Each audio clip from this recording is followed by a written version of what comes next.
long Mullen or short Mullen from 1.8 billion. So that was a good trade there. Cover it at $14 if you're short at 1.8. I would probably do that. That would probably be a good move. So, all right, thank you, everybody. We got to get out of here. Let's go over to the midday show with Sharif and Joseph. Go get them. It just broke again. Boom! Greetings and salutations, beautiful people. Welcome to the midday show. That's your boy Joey Options. I'm Sharif. I did squats yesterday, so you know, when I saw the squat guy there, it reminded me of yesterday. Squats yesterday. Dude, I did front squats yesterday. Got to go a little bit lighter, but you get different, exactly, better load distribution. Yep. All right, Joseph, we got Jay Haas, Bonjaman, we got Coolman, 65, whatever. Andrew Chow, we got Miggy Mag Mo, Bull and Bear Signals. Shout out to Lo-Fi Soul. How about Jenny? Aaron, we got Sean, we got Scott, we got Don't Panic, Just Hispanic, bang, I like that. Aaron, again, Lo-Fi Soul, D-Rich, we got Benton, come on you gunners. Benton, who you liking better out of the strikers we're looking at right now? You know about those two number 9s we're looking at. We got Picky Eater, Blue Arrow, Ed Miller. We got Artemis. We got Lisberto, Calvo, Mabu, Ronaldo. Apparently Ronaldo's in Toronto. I think that's BS, though, being floated around online. HK. Say it again? Is it Ronaldo? Yeah, Cristiano Ronaldo Adara, but I think that's, you know, Fugaze, as the Katina man would say. We got Michael P. DeRider. We got Turkish, Kevin Brooks, Rogelio, Ashraf. We got Vivian Rodriguez trading today for tomorrow. Shout out to the OG. Logan Hudson. We got Ulrich B. Who else? Tyler Orlander, Pelosi's Insider. I like that name. I saw you earlier. Unlimited Potential. Crazy Legs Hicks. Skull. Osama. What's up, Osama? We got Kevin Brooks. One more here. King Clutch 007. I like that name. Very nice. Who's your favorite James Bond again, Joseph? Just remind everybody. Pierce, man. Piers Morgan, right? Pierce Morgan? Pierce Brosnan. No. Here, he likes Pierce Brosnan over Sean Connery. I don't know how that happens, but I don't want to start there again. You can see Neil. You know, like I echo Neil's sentiment in its entirety. Are we going down? Let's go down this road here again one more time. Oh my God, bro! You got destroyed last time in the poll, bro. You want to do this again? Yeah. Hey, all right, I want all the smoke. Favorite Batman? Favorite Batman? Yeah. Michael Keaton, no? Yeah, the original one, 1990. What was that one that came out in 88 or 90? Something like that. Yeah. Original. What's my guy's name? Clooney. No, I'm not a big fan of George Clooney at all. Why? I don't like him. All right, that's okay. All right. Nope. All right. I just don't like him as an individual. That's where you're going with Keaton. So I just don't want to be voting for a period. So Keaton's your favorite Batman? The original Batman Returns, right? Yeah, and that was Keaton, like 88, 90? Like that's my favorite. With the Joker, right? We're talking about the one with the Joker? Where Jim Carrey was the Joker. No, the Riddler. No, it was, what's his name? Jack Nicholson. Jack Nicholson. Jack Nicholson was the Joker, yes. Jim Carrey was the Riddler. Okay, people saying Val Kilmer, which I don't disagree with. Yeah, Val Kilmer. Val Kilmer's good. Christian Bale. Yeah, he's all right. Okay. You know who's low-key a good one? I like Robert Pattinson, man. I don't even know who that is, bro. Wow. Yeah. Why like that? No, I haven't watched a recent one. Edward, man. No, I haven't. I don't know. Yeah, you know, bro, I'm old and if I saw his face, I'd probably know who he is, Neil. All right, Joseph, we do something called a trading show. I don't know what's going on over here. Take him through what you got, baby. Yeah, all right, guys. Don't pull up my screen. He did it. That's okay. No, it's okay, Assassino. It's okay. There we go, guys. We'll talk about this trade. You can pull it right back up there. I'm down with that. My brother. 100%. So this is what we got going on here today on the TQs, guys. We were short this market all the way up here. What do you mean? This is a big time pass. It should be mission. Give me the mission pass right here one more time for me. Please. Give it to him. Fabian Assassino. There. All right, here we go, guys. We're short right here. We then double it up, and then we actually double our double right there. So there we go. Mission pass, respect, plus 99. So we put on a little bit of size right here with this specific trade, and then we get that breakdown, and we slowly piece it out throughout the whole session all the way to these lows. And then I'm patient enough. I'm like, okay, let's see if we can get this trend to continue. I add to it right here, and then eventually we take some off, but then we just get stopped out at the break even as the market's continuing to climb. Higher and higher. Oh. Oh yeah, we can't. Can you get much higher? I was singing higher. What you gonna do, Snooki? Yeah, it's a dance hall track. I don't know. Sorry, bro. I wasn't expecting. Sorry, bro. But that's okay. But yeah, that's what we got going on there with the TQ guys. No, that's a pass, man. That's a big time pass. And then we took a small loss on Tesla. Nothing substantial at all. That was the only attempt. And then I could just tell by the. Oh. Okay, that's for Sharif because you didn't know the song. Let's go. I suck in general, guys. I'm sorry. So this is what we got going on right here with Tesla, guys. We try for the long and that break up all the way through the volume weighted average price. We know that Elon was not happy with the government yesterday, so that was displayed, and you can see it reflected in today's price action as well too. So those were the two names that I traded this morning, Sharif. TQ's working out relatively well.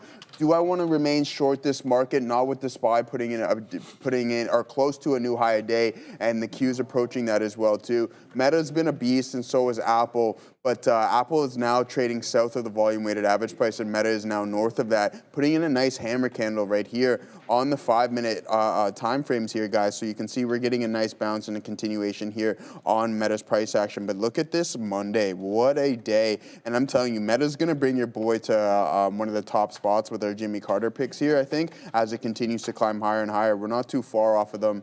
Actually, we are a little bit here, about 10% off the all-time highs.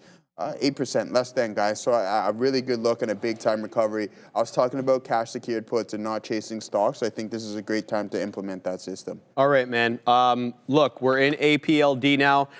This is an entry at the high of the day, which is by definition more of a riskier entry. It's not a pullback, but I do like the bull flag breakout. So I perceive APLT to have bull flag starting right at that 9:30 open. You get the big move up on the implied balance or the opening liquidity, I should say, and then you consolidate for a while. Let's just say this red candle here from 9:50 to when we took out that level, let's go 10:45. So I like the top end of the bull flag possibly being in the high 70s to low or to high 60s, a bit of a 10 penny range there. So what I've done is I put my dip trade to add more in the high 70s, and I don't mind adding a third time into the 10 exponential moving average on the 5, which is a little bit below that 60 penny area right at 12.59. At least I'm seeing that on my chart. So here we go, waiting for that add now. It should be coming into that. So we do get the add at 77s. Let's see what we got now. We got 91s on now, 13.10 high a day on APLD, right back into 85s. So let's go ahead and set up some profit takers right now. And I'm going to put the high 90s here. Basically, the reason I'm putting in the high 90s is kind of a random area, because if we end up rejecting that $13 for a little bit, I'd like to be able to de-risk a little bit on APLD. But good look, second strong day for this one. I'm also keeping an eye here on VG. Going to be a super tight stop though on VG below the volume weighted average price. So we get in initially there for the 10 exponential retracement right at 15 1/3. I will defend this into about 15.10, but I will front run it, right? Because I'm not going to be waiting at 15.10 when it becomes a crowded trade. So we're going to put 15.15 and see what we get there. So VG, APLD in focus for me right now. Let's put some profit takers on VG in case this one ends up moving to the high side and breaks through that 40 area. I see a possible flat top break here at 40s. On VG. Let me just make sure. Why am I only in that many shares? Oh, okay, that's probably why. So we're gonna have to add here, and then we can go like this. So we'll go ahead in the 40s for a flat top break at that level. So that's what I'm keeping my eye on right now. VG, APLD. If you watched the show yesterday, you likely saw me trade VG off the volume weighted average price. It's a nat gas adjacent name. It had a catalyst yesterday, a positive catalyst, obviously, and it was really respectful of technical levels. Let's see if it ends up singing that same tune again today. Obviously, there's a lot more running than the two that I'm involved in right now. There's a plethora of small cap gappers, chief among them. Look at Wolf, take out the high of the day. WOLF, a second day play. This was running yesterday, and we saw what the Rust did yesterday. The Russell 2000, aka the small cap index, was the best performing major average on the day. It's not that way today. In fact, it's the worst one, but for whatever reason, these small cap gappers are running. We're going with Dara. Keep an eye here on IBM, CoreWeave, and NVIDIA. Of course, two of these, CoreWeave and NVIDIA, you might already be watching. I'm not sure where this announcement was made, though it is worth noting. I know that NVIDIA was supposed to be at a conference today, but basically I'm seeing here, apparently CoreWeave, NVIDIA, and IBM have submitted the largest ever ML perf results on NVIDIA's HP200 Grace Blackwell super chips. Now, what is ML perf? I'm not a technology expert, but I gave it a quick deep dive. So ML perf basically is a benchmark suite. What it does is you can use it to evaluate trading and inference performance of on-premise and cloud platforms. So according to this ML perf benchmark, apparently the results for CoreWeave, NVIDIA, and IBM were very positive when using NVIDIA's HP200 Grace Blackwell super chips. Back to you. All right, fantastic. Look, dude, this Reg guy, I'm busy trading. If you're going to troll me in the chat, you're going to lose your voice on here. Simple as that. Don't piss me off, okay? VG, we're taking Prince to the high side over here. We added at that dipped into the 10 exponential, and as I kind of suspected, we had that flat top break through 1540. So 3 prints out so far. Having trouble, though, with that 50 penny area. Let's see if it can weasel above into that 54 area, and then the next profit taker for me is at 60. So we're going to keep an eye on that. Mullen is open, and it is absolutely squeezing to the high side. What a fantastic look, 217%, 1794 high a day. What if I get into Mullen, my look here will be to get it off key areas. Key areas to me are the halt levels. Always seems to be the case when we open up from a halt, we end up opening up higher, but we always come back in, at least from what I've seen so far, to come back and at least come close to that halt level. Let me make my case. So over here, this halt here at 1025, where were we halted? 984. Where did we open up? We opened up into 1064, went all the way up to 1169. But look where we came back and tested. Look at the bottom of this candle, right into that halt level. Again at the halt at 1045. Makes a new high, opens up higher, but comes in and tests the halt level. Again, the current candle right here at 1110, 935, look what it does. Comes all the way down to 1580 to test that previous area of 1570, the halt level that is. So it's a fantastic look right now, rinse and repeat kind of thinking here on MULN. Let's keep an eye out on this one. If it does halt, that's how I'll be looking to get in. I'll be looking to get in off the halt levels, Joseph. Yes, sir. Yeah, I don't even see that Reg guy that you're talking about there, Sharif. He's an idiot. Yeah, I can't even find him. Yeah. Oh well. All right, guys. Yeah, let's see what we got going on. Maybe another short here in the market. You can see that Google's starting to break this compression pattern to the downside. So, I mean, if we start to drag the market down in some of these big names, I think we can get this continuation on the short here. The one thing I will note is that we have not had the ability to construct a new high. So we're just forming a lower high right now, guys. So not quite getting to that specific level that I'm looking at, but NVDA looking half decent as well too, but I do believe that we're slowly going to curl over. Nice trading session from it yesterday.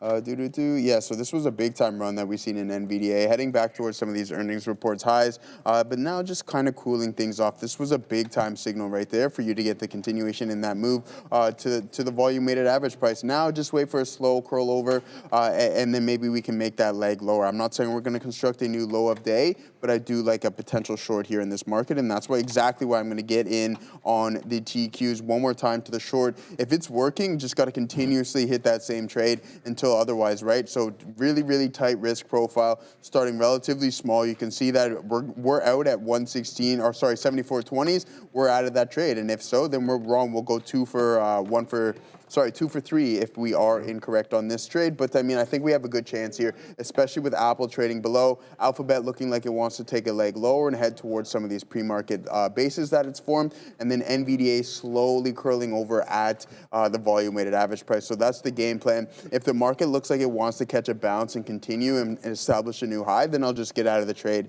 No worries about that, because we put on some good execution. I'm happy with the way I added on this specific trade here as well too. You guys know that's my style. And I'll give myself the flowers there a little bit because I've been working on it for some time now, Sharif. It's just continuously adding to positions that are winning, and that allows you to put on, hit those 2-to-1s, 3-to-1s, whatever it may be, and just allow you to have your winners significantly larger than your losers, because I was wrong right out the gate on Tesla. Wasn't a significant amount, but then I just had the enough, because I didn't take too big of a loss, I had the ability to size into this TQ short, and then sure enough, when we get that ISM manufacturing number come out, boom, we get that flush to the downside, and there we go. We were sitting on the right side of the trade. And is it always going to work like that? Absolutely not. I've been on the wrong side of some of these flash releases. So again, we were fortunate enough to be in the shorts here and take advantage of this move here on the TQs, and then take an additional leg lower. So let's see if this is just squeeze type price action, or we are going to break the high day and establish a bullish trend here, Sharif. All right, man. We're looking at VG continuing to move up, looking at that flat top now, looking at 1550. Now, I am a little bit concerned about this 1550. Hear me out. So we did double top right at the open there, 935, 940. We have two candles that opened and closed right around the same area. They're both south of 1550. So even the high, which is 1582, I don't want to say it's a suspect high. Obviously, the price got up there, but my concern about that is both those candles that actually breached that 1550 area ended up closing below it. So clearly, there's somebody here, there's a technical level at the half dollar, which we know sometimes it's an area of psychological resistance in addition to support. So there's obviously an issue with that. So I'm going to keep my eye out here for that half dollar. Ideally, the stair step up after making that 1582, like for example, we went up to 1582 high, we ended up dropping all the way down to 14 and 2/3, 1465. But since we got to that low, we've been stair stepping up. So it's not that, you know, V-shaped retracement to the high side. At least that's how I perceive it. So going to keep my eye on VG, which is kind of, again, encountering resistance at the half dollar. I've loaded up the chart on Wolf because how can you not?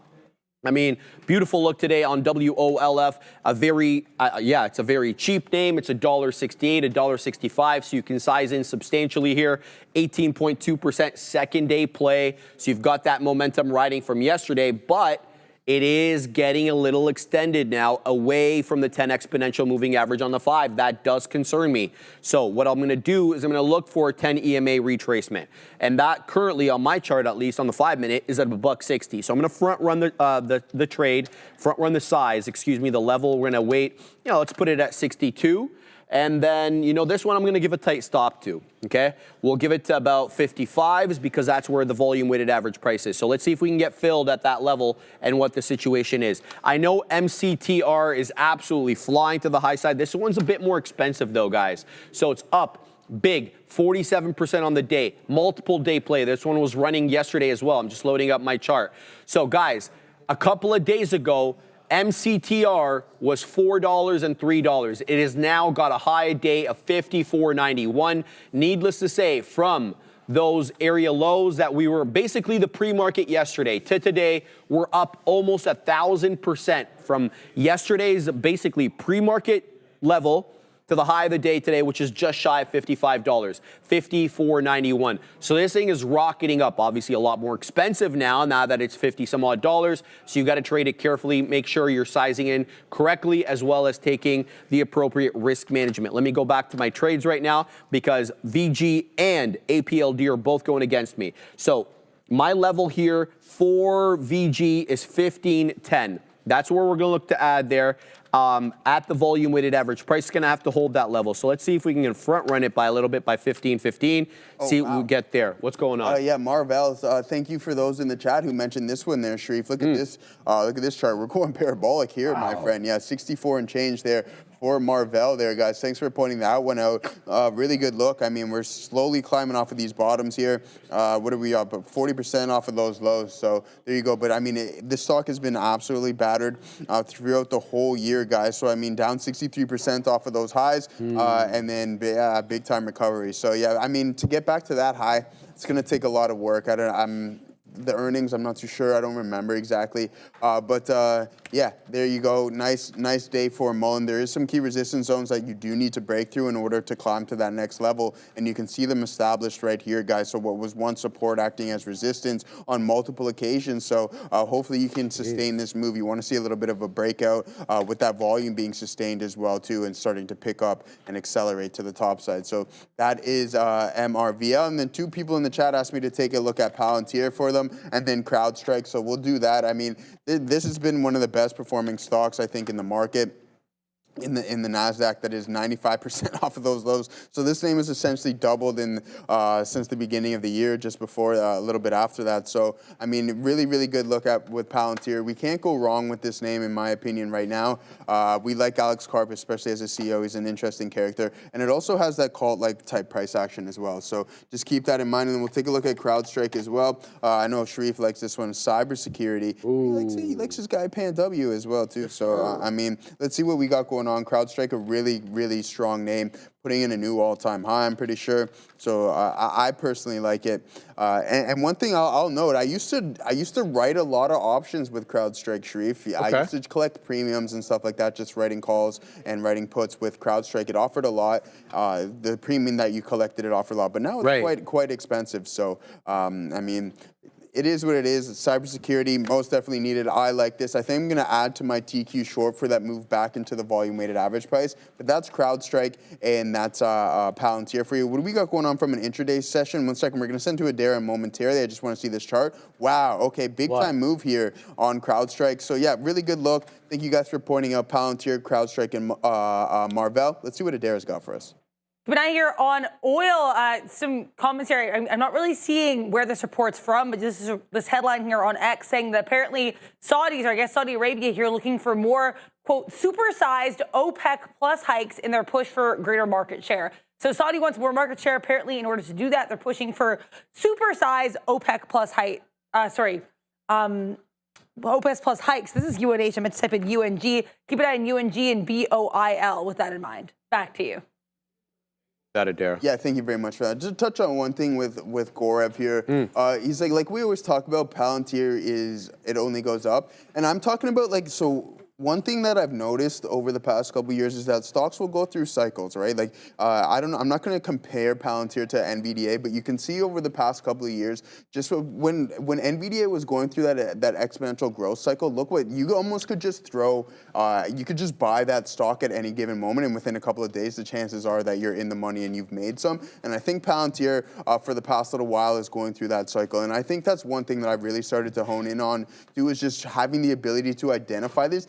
What is the overall sentiment around that stock, and how has it been trading lately? Has it been weak? Has it been strong? Et cetera, et cetera. And I think that's a really important skill to acquire. Oh, no question about it, man. It's like riding the trend, I think, is like one of the strongest things. Like, look at CoreWeave. Right. I mean, we were already waxed poetic about the fundamentals, about how much debt they're taking on versus revenue.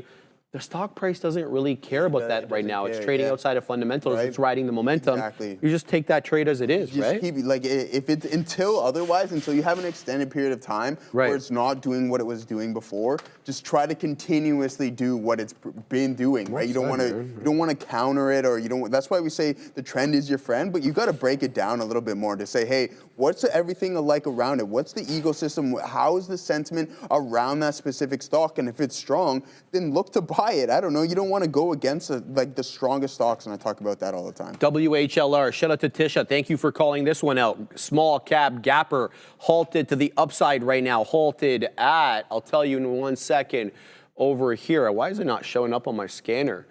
Halted at 562. So keep your eye out on this one.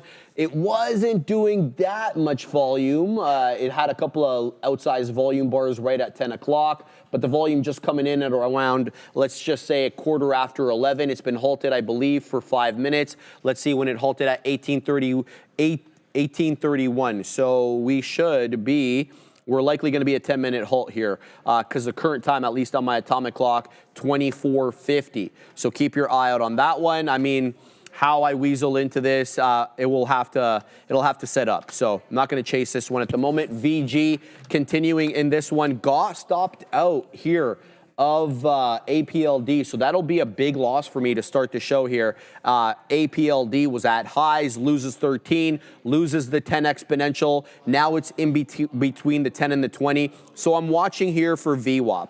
I'm still interested in APLD. 12.15, that's where I'll look to get in. That's where the volume weighted average price is. But we are in a 5 candle pullback now.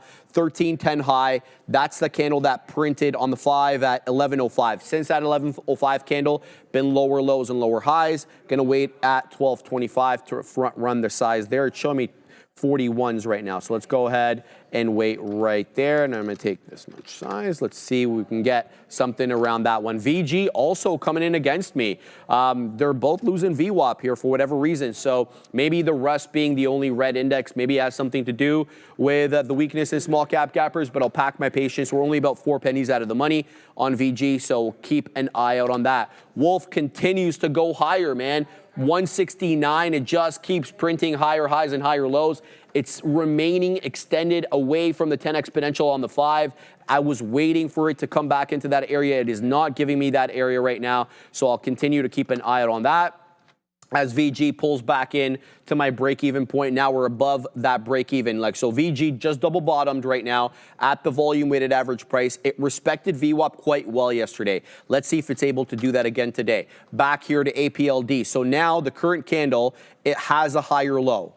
It's one of the first ones in the 5-candle series to actually put in a higher low, but that's not enough to get me in. So I've put my dip trade at VWAP, but I can get it another way. If the first candle to make a new high on a closing basis can break above the previous candle high. So what do I mean? So the current candle that we're at right now, what's the price showing? 1244. The prior bar high is at 1258. So for prints anything above 1258 on a closing basis, we'll take it there. Adair's got breaking news.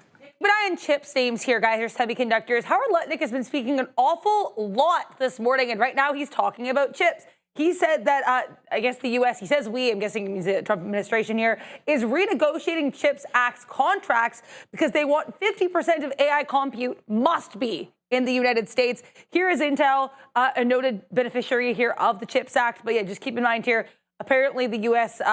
Government, according to Commerce Secretary Howard Lutnick, renegotiating the CHIPS Act because they want 50% of AI compute to be in the United States. Back to you.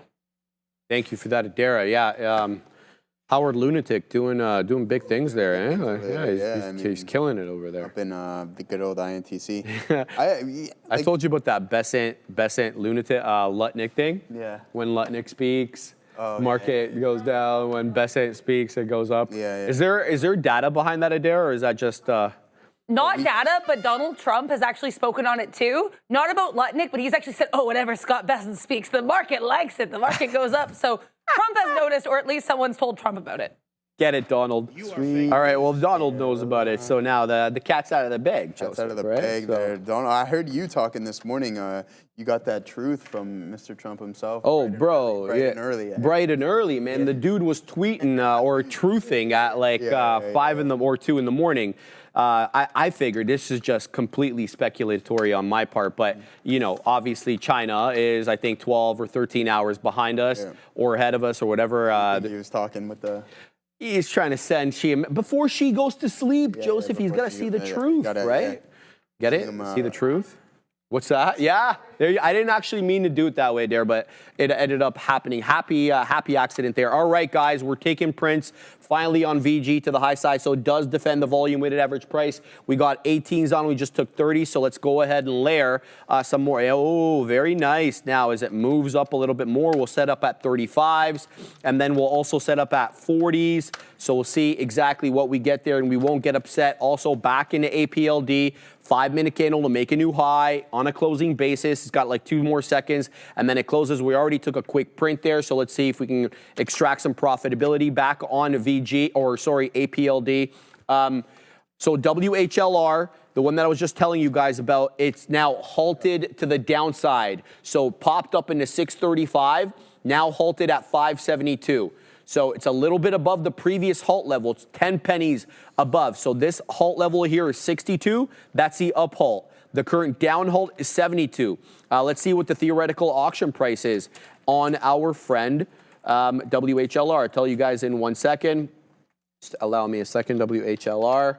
The current halt level, the tap, 570. So we are technically 2 pennies below the halt level. So we'll see how this ends up doing. Keeping my eye on both of these. All right, we took another print here on VG. Joseph to the high side, looking good over here. What do you got on your side, my man? We got the Qs looking really good for us as well too over here, my friend. We're gonna take a little bit off there, guys. Nothing crazy. So again, that's what I was and unlimited potential. when you say watch yourself, I need some backing information. What am I specifically watching out for? I'm obviously just having a conversation with you. It's like, okay, if you tell me, hey, don't do this, you can't just say don't do it. I need an explanation behind it, right? So we can both have a conversation about it and say, hey, this is exactly what I'm seeing, and this is what you're seeing. How can we combine this? Well, I thought it was going to go test the highs. You got it good. Yeah, Usher, maybe a reverse Usher maybe there. You got the good, you got it good. Usher, yeah, Usher, baby. Usher, yeah. I love how Madera gets right into it, right? Right into it, bro. I love it. But I mean, this is what I was looking at, right? We go on a nice move, but then one thing that I just note is that, okay, as we head towards the higher day, you get these indecision. Even though we are stair-stepping up, where is the weakness in the overall market? And you can see the strength within the selling pressure, right? So that's exactly why. And you guys know, like for those who know me, I'm a long biased individual. I'm bearish, I'm bullish forever, right? But at sometimes you got to be able to flip the script and just do what the market is telling you. And for me, it's just reading. Look at the strength. You can see it to the downside. And then that's why I'm looking for those continuations. We've had a couple attempts on it, but when we're starting to appreciate in price, you can see that a lot of the big names that move the Qs are moving lower as well too. So that's why I'm just trying to stick with what the overall sentiment is. And that's what I was referring to earlier. So we got that move into the volume weighted average price here on the TQ. So I should probably take a little bit more off as we bounce just because that is the primary target. But that's just my thinking, right? So I just want to follow where the weakness is, and I'm going to pull up, there we go. I just took the majority of it off there, guys, sitting on about exactly half of this. So if we get a bounce, and then this would be my entry. If we get a bounce, then I'll just get stopped out, break even. But this is what I'm referring to. I want to pull up Tesla from a 5-minute standpoint. And now, just ask yourself, like, where do you see the most strength within these price action prints, all right? And you can see how drastically different and how more clean and genuine these bearish 5-minute candles are compared to when we're starting to pull back. So what I would be looking for here in Tesla, even though I'm not going to, is that the weakness is displayed onto the top side. So as we appreciate, you can see the strength is not there when we are moving to the downside. So what I would look for is, okay, yeah, maybe we may squeeze higher, but if there's any form of indecision in areas that I would say, hey, now we're just kind of just stop hunting at this point, where are we going to start to slowly turn around? And that's being displayed right here at the volume weighted average price. So I'm keeping my eye out here on Tesla to see if we get a whipsaw move and then we slowly start to curl over because the strength has been displayed to the downside, and I'm just going to look to continue and follow where it is being shown to me on the charts. All right, man. We took a quick scalp there on Mullen, Joseph.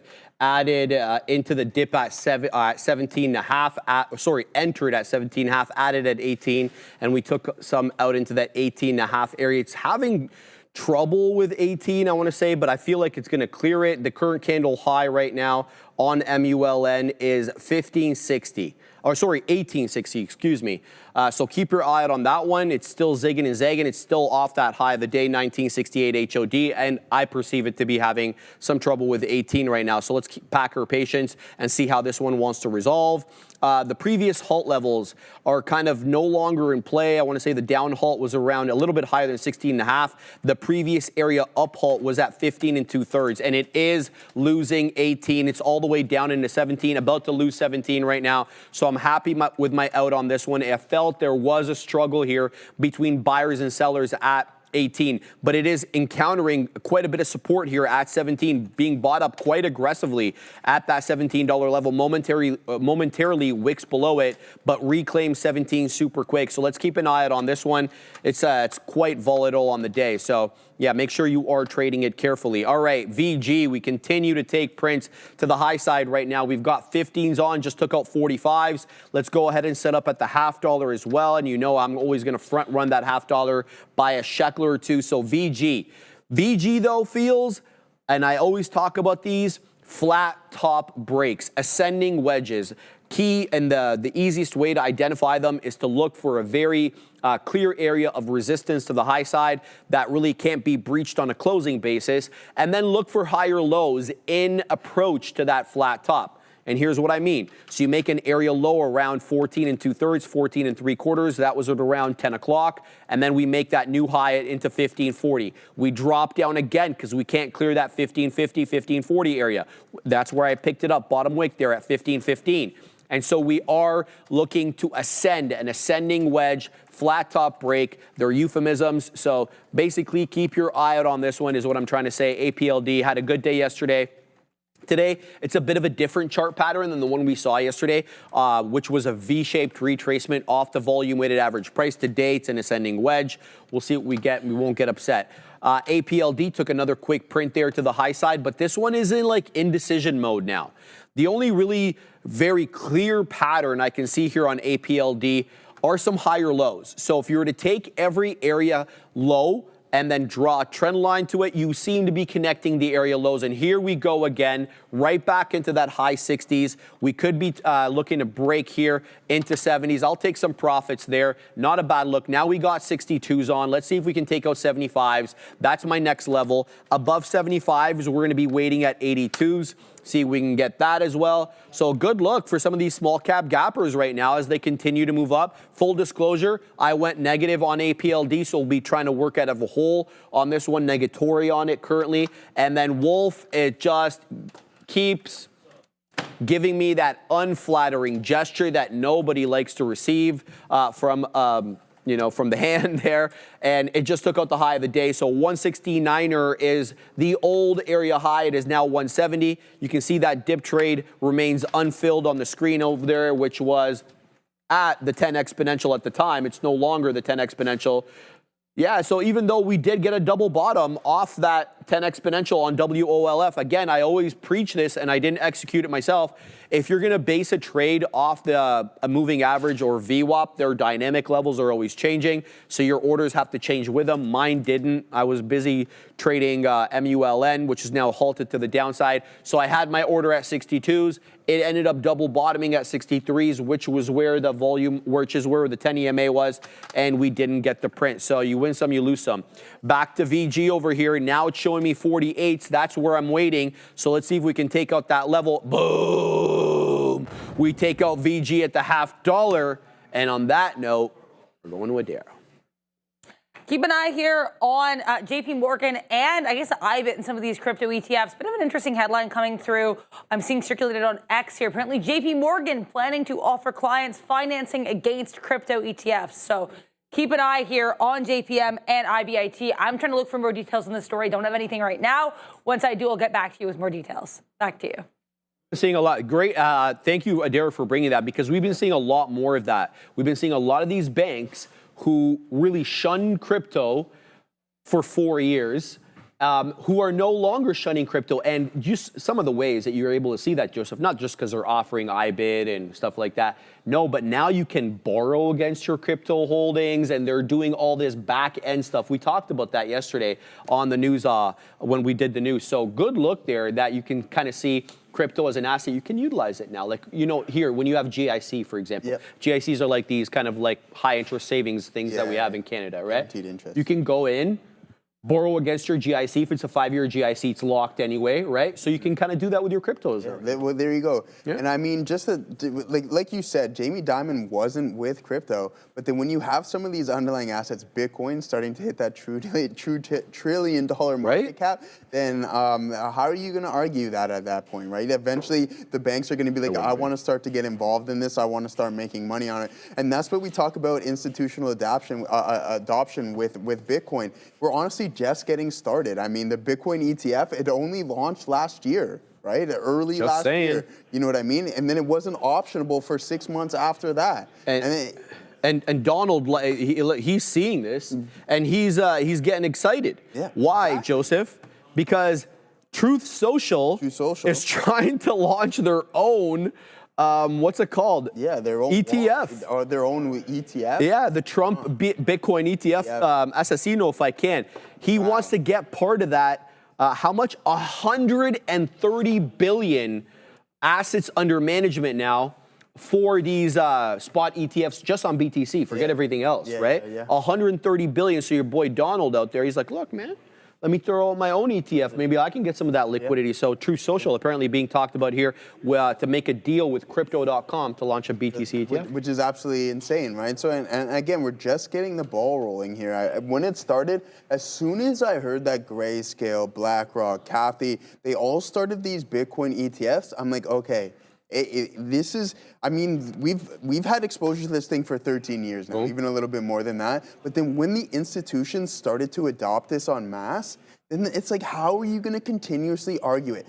Who cares if you believe in it or not? It's essentially irrelevant. At the end of the day, $100 bill is a $100 bill, and it doesn't matter how you got it. Well, it does. You don't want to be doing, obviously, the wrong things. But if I were to pull out a $100 bill and Sharif were to do, it's the exact same thing. It's irrelevant how we allocated that. And I think that's what the institutions are getting at. They're like, okay, never mind this. You have to grow. And I know it's not the best analogy, but I use the Blockbuster analogy here.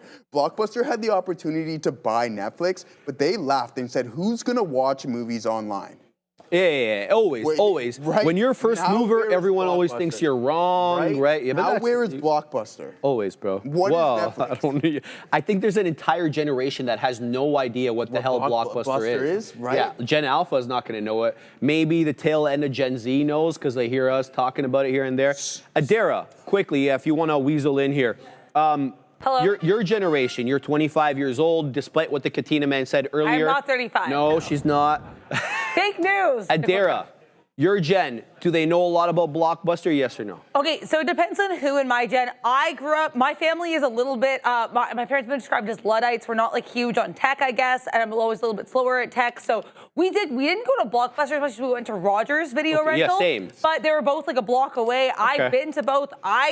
Honestly, I know both. I can't speak for everybody of my ilk, but I know at least down in Winnipeg in my neighborhood, 100%, we were going over to Blockbuster, and I'd go to sleepovers and we'd rent movies or whatever from Blockbuster. There was even like a video rental place near my cottage, so maybe I think Manitoba's just behind, but I know. I'm comfortable. Thank you for that, Adara. I appreciate it.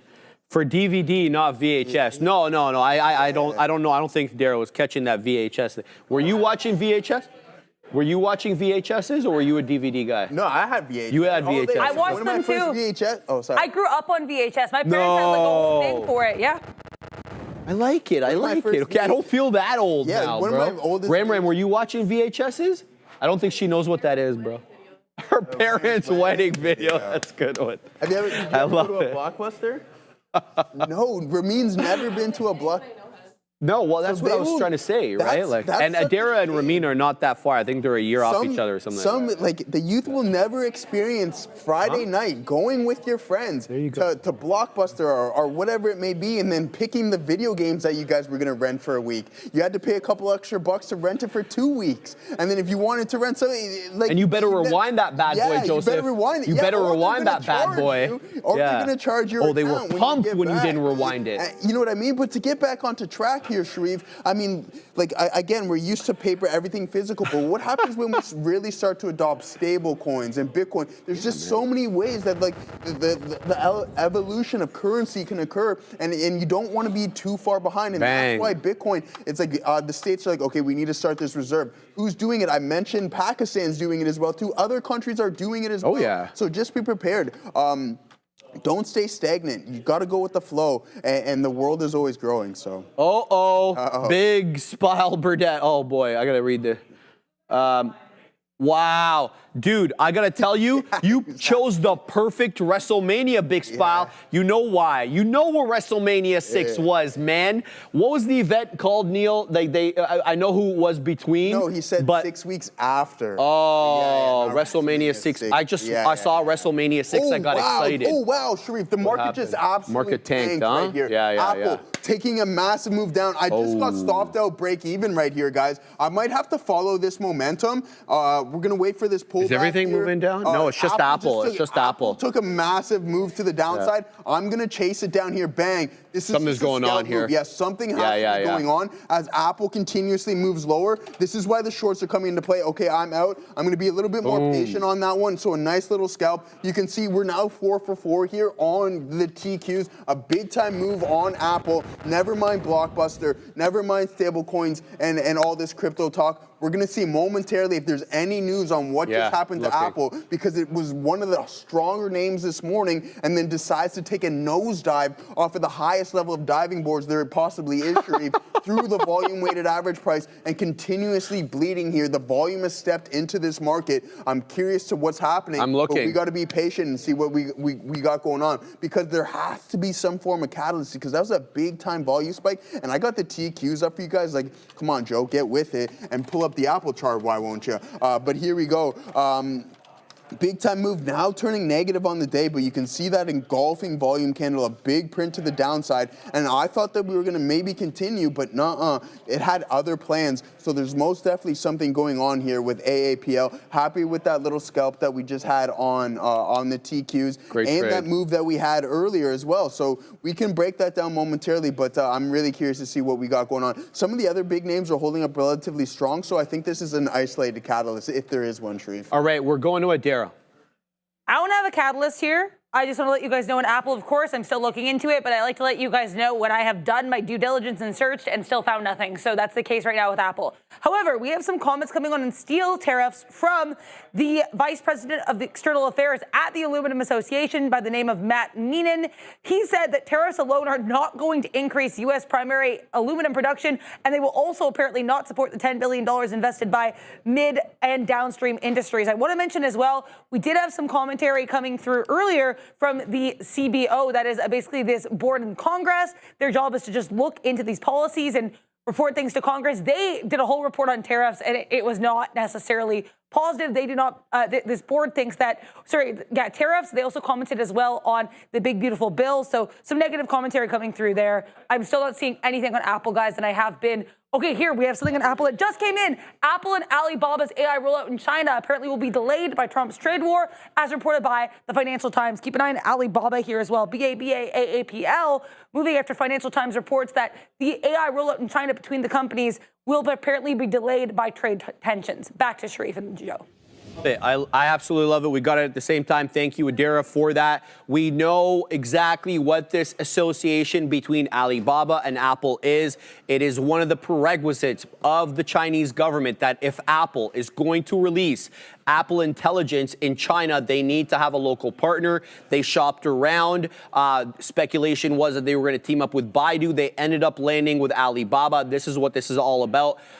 My spidey sense that says that this is part of the negotiations that are currently taking place ahead of the expected call between President Xi, President Trump, widely speculated to take place later this week. We don't have an exact date on that now, but we do know that Donald woke up bright and early this morning to truth about Xi Jinping. I'll read you guys the exact truth. It said, I like President Xi of China.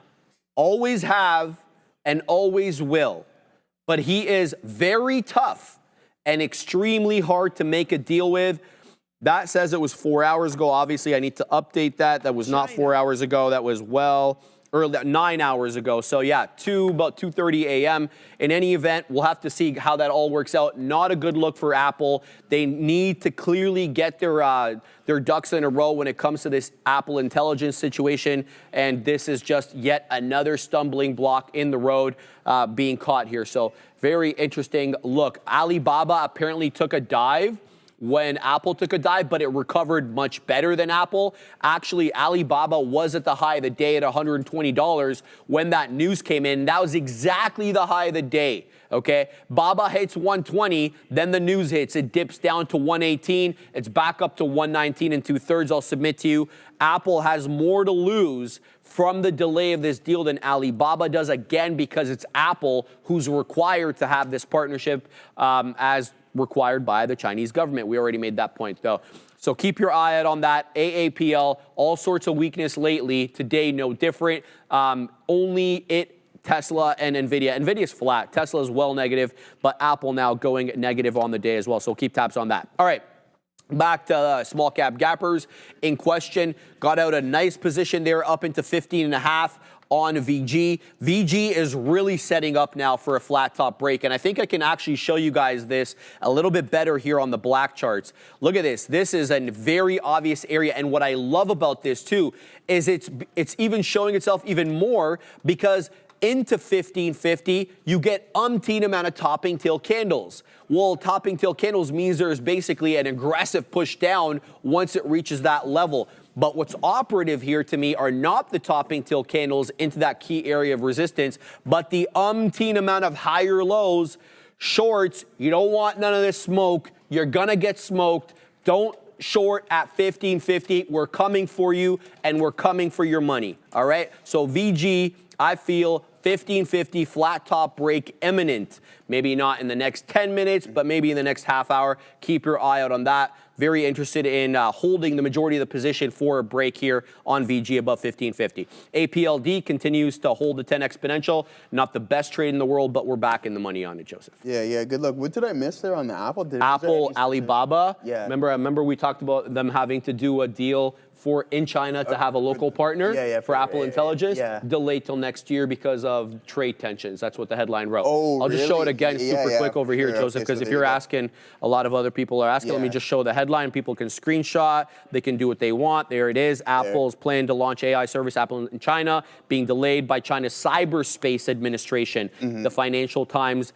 Jing Wu, Cheng Leng and Michael Acton report despite submitting multiple joint AI products for approval, the rollout is stalled due to rising geopolitical tensions stemming from the U.S.-China trade conflict, originally intensified under President Donald Trump, citing people familiar with the matter. Yeah, I mean, with Apple, guys, we were talking about sentiment earlier, and Apple's stuck right in the middle of this trade war between Mr. Donald Trump and Xi himself. So, it's not a really good look, and I just refer to sentiment. Look at Apple from a daily standpoint. Are you going to be looking for a continuous long here? Me personally, no, right? I'm not, and I was talking with Sharif earlier. I think at some point it will turn around and it will go back to being one of the top names, even though it still is. I don't know if it's third now. I think it might be third. Yeah, it's definitely third from a market cap standpoint, but I think it's going to gain its ground right now. It's just going through a really rough phase, especially with all this tariff talk. So that's just what I was referring to, is when you're looking for specific stocks and you're looking for a specific setup, what is the bigger picture telling you?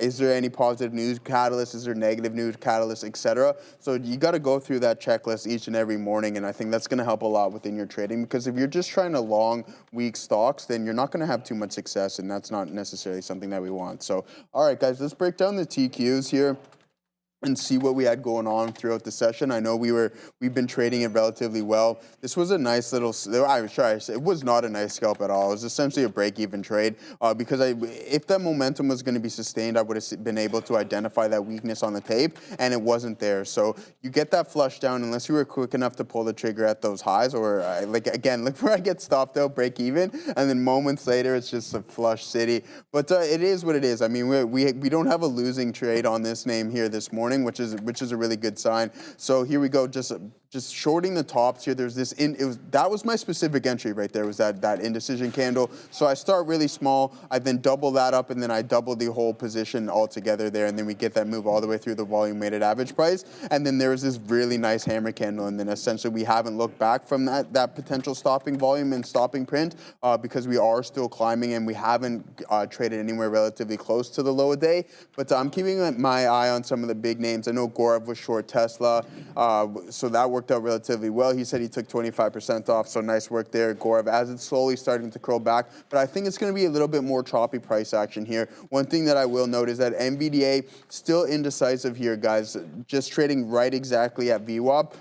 But I don't think this is in play today, to be honest with you. I mean, we had a big time recovery in this name over the past couple of days, and we headed towards the top of this range. But there's some big levels that we need to punch through here in order for us to continue to climb. And we're not too far off of those all-time highs, to be honest with you. But just be more patient. I'm still waiting for a pullback, and I was referring to the cash secured puts. I don't know if you have that type of capital in your account, but that's really important to note, is that you don't necessarily have to chase all these stocks and feel like you've missed out on this bull run that we've been on. there's ways that you can still profit with that, and that was via cash secured puts, and that's when I used the reference to Robinhood this morning, which was pretty cool, that as I'm talking about it, and Neil pointed this out as well too, that when I pull up Robinhood, because I had planned this morning to use it as my example because it is relatively cheaper, but as I started talking about it right here, it gets that big time move, and everybody in the chat was like, yeah, Joe's the new Josh Brown, which I thought was pretty funny. Obviously, that's not the case. I was just using it as an example and was in the right place at the right time to see that pump. But that's something that's the type of strategy that I would look to deploy here on like the likes of Robinhood, SoFi, etc. If you don't have that much capital, is just wait for prices to come to you. And I think that's an underutilized skill in trading, is that there's an ability for you to wait for prices to come to you and still make money and still not even own the stock, right? Right? So I have to agree with that sentiment a lot. Yeah, like you can still make money, not chase, and just wait for the price that you specifically want with selling cash secured puts, and I love it. I like it. You like that. What was it called again when you do that? The options wheel? That's even just cash secured. You don't even necessarily have to run the wheel, but that's where it starts, right? Okay. Like, that's like phase one. Right. That's like step one of the options wheel. And then if you're continuously climbing and then you want to own this for the long term, as soon as it goes into kind of like a bearish cycle, you just start selling selling calls against the position. All right, guys, we're doing it freaking live here on MODV. Oh my goodness, this thing just went nuts. So it reclaimed the volume weighted average price, so it triggered my alert, okay? Now, what really got me excited was when it took out the area highs here at 1040, that printed at 1045. I'll submit to you that 270 area was a flat top break, 265 to 270. Look at the wicks from earlier in the day. Let's go from 9:30 all the way to when we lost it at 10:10. So for half an hour, there were no closing prints above 270. We did wick above 270. So when we got into that area at 68s, I punched long and we took out all the way top wick into 90. It is coming back down now. MODV, we have long at 268. So what I'm going to do, this one hasn't respected VWAP, okay? VWAP here on MODV looks like a line of best fit. It kind of goes through the price action like exactly a line of best fit. So I'm not going to base anything here on VWAP. What I want to keep my eye on is the higher low situation. Take a gander at over here, 240 area low. Here, 245 area low. So we keep putting in those higher lows. If history is any guide, it's a 5-penny increase on the area lows. So look for that 2.5 break for the stop. So we'll risk about 18 pennies on the last remaining amount. So good look here on MODV. Big mover on the day, about 50% in Greensville right now. We're also taking prints on our friend over here. Where is it? There we go. APLD took out all my levels. So we were negative. I think I'm still negative on this one, but I'm going to try to work my way back. Let's set up some orders. So APLD kind of looking very similar to VG in the sense that you're getting area lows that are holding up, and then the subsequent area lows a little bit higher. The only difference, I would say, between VG and APLD is you don't see a flat top break manifesting on APLD, where you definitely see a flat top break manifesting on VG at 15.5. So that's a look right now. Here comes APLD again. Here comes into the mid 80s. So let's go ahead and set up high 80s now. I've got something at 85s, and then we're also going to set up mid 90s, and then we're going to put something just a skosh below 13, lucky number 13, and then something above it, just a skosh there. So here, let's keep an eye out on this one.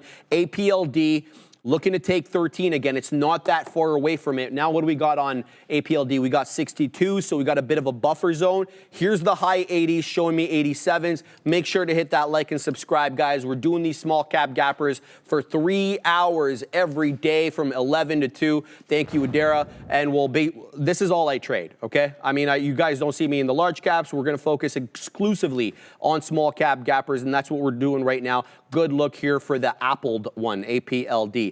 VG, though, having trouble, Joseph. It's continuing to have trouble at that 15.5. But I'm of the opinion, the longer it has trouble with that 15.5, but also puts in higher lows, the more parabolic the break will be. So that's just kind of parabolic. So keeping an eye on that. Ticker tantrum. Ooh. I like that name. Check out tops, low volume, but it's picking up. What is the target on VG? My target is 1575 on VG. Let's look at tops for ticker tantrum over here. See what we get. Now, this is a former runner, top ships. Oh, that's a big boy move. Halted to the upside, Joseph, at $9.54. TOPS, fantastic look. That's already earned its way onto the side chart. I don't even need to see anymore. So we're going to take off WHLR now, which is halted to the downside below VWAP, and we're going to replace it with tops. We'll talk more about that once we get back from happening now and Neil's lesson of the day. Here's the Nasdaq. In this 15-minute chart here, you can really see how choppy this has kind of been, just ranging near day's highs here, but recovering nicely off of day's lows. S&P 500, however, looking to borrow a term from Obi, distinctly different. Look at this top here at 598 and these lower highs. I would say S&P 500 looking vaguely weaker than the Nasdaq if I were to sit here and analyze it. Let's talk about one of the biggest intraday catalysts. I would say the biggest intraday catalyst so far today. It involves Apple and Alibaba. Financial Times reporting here, and I'm going to give you guys some more details here as well. So basically, according to Financial Times, the cyberspace regulator in Beijing has delayed approval for the joint AI rollout between Apple and Alibaba, apparently due to these US-China trade tensions. So apparently, it's not just that this is being delayed, it's actually actively being delayed here by the Beijing cyberspace regulator. Then we have CrowdStrike. CrowdStrike, bit of a rounded top here. Nice push to the upside in CRWV, recovering nicely after its earnings report, which included weaker Q2 guidance, but now, though, trying to give up some of that early push. So CRWD, nice reversion. Another earnings play that's been recovering very nicely here off of lows is DLTR. So some money growing off of that dollar trade. But before we send you over to Neil's lesson of the day, make sure you like and subscribe and join us every single day. Back to Neil. Take it away, Neil. Thank you very much, Adara. That's right. Hit that like, hit that subscribe. Your lesson of the day is, hey, man, what's the point of a lesson if you're not going to actually apply it or learn from it? So something a little bit different. I'm just going to show you what we talked about yesterday and how we applied it today.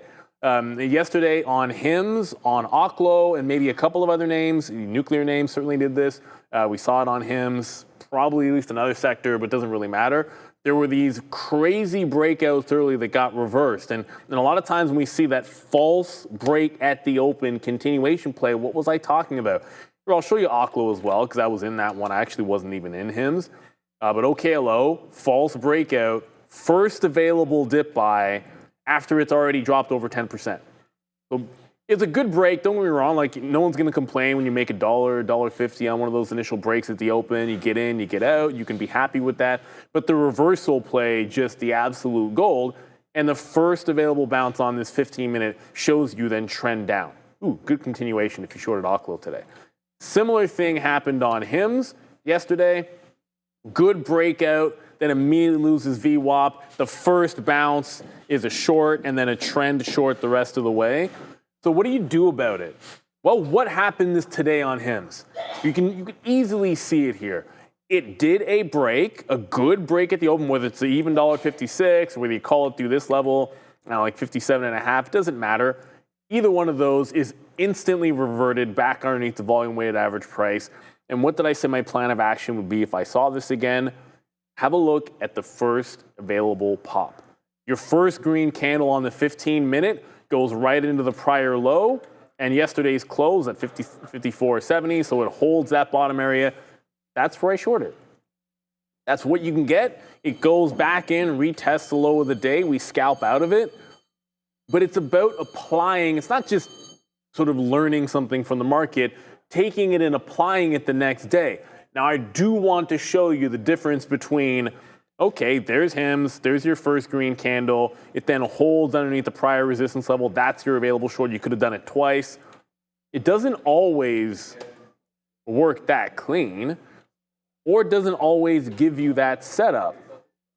Now, here's the difference. Now, you might look at Palantir and say, yeah, but why not short the first pop on Palantir? It looks like it could be the same move. But here's the difference between Palantir and why it applied on HIMS. I'm going to kill that fly. There's a fly buzzing around me that I'm going to get at some point today. Yes, you've got the heavy drop at the open on Palantir, and yes, you've got the first green candle, but what you don't have is the false breakout. You don't have the new longs trapped in Palantir.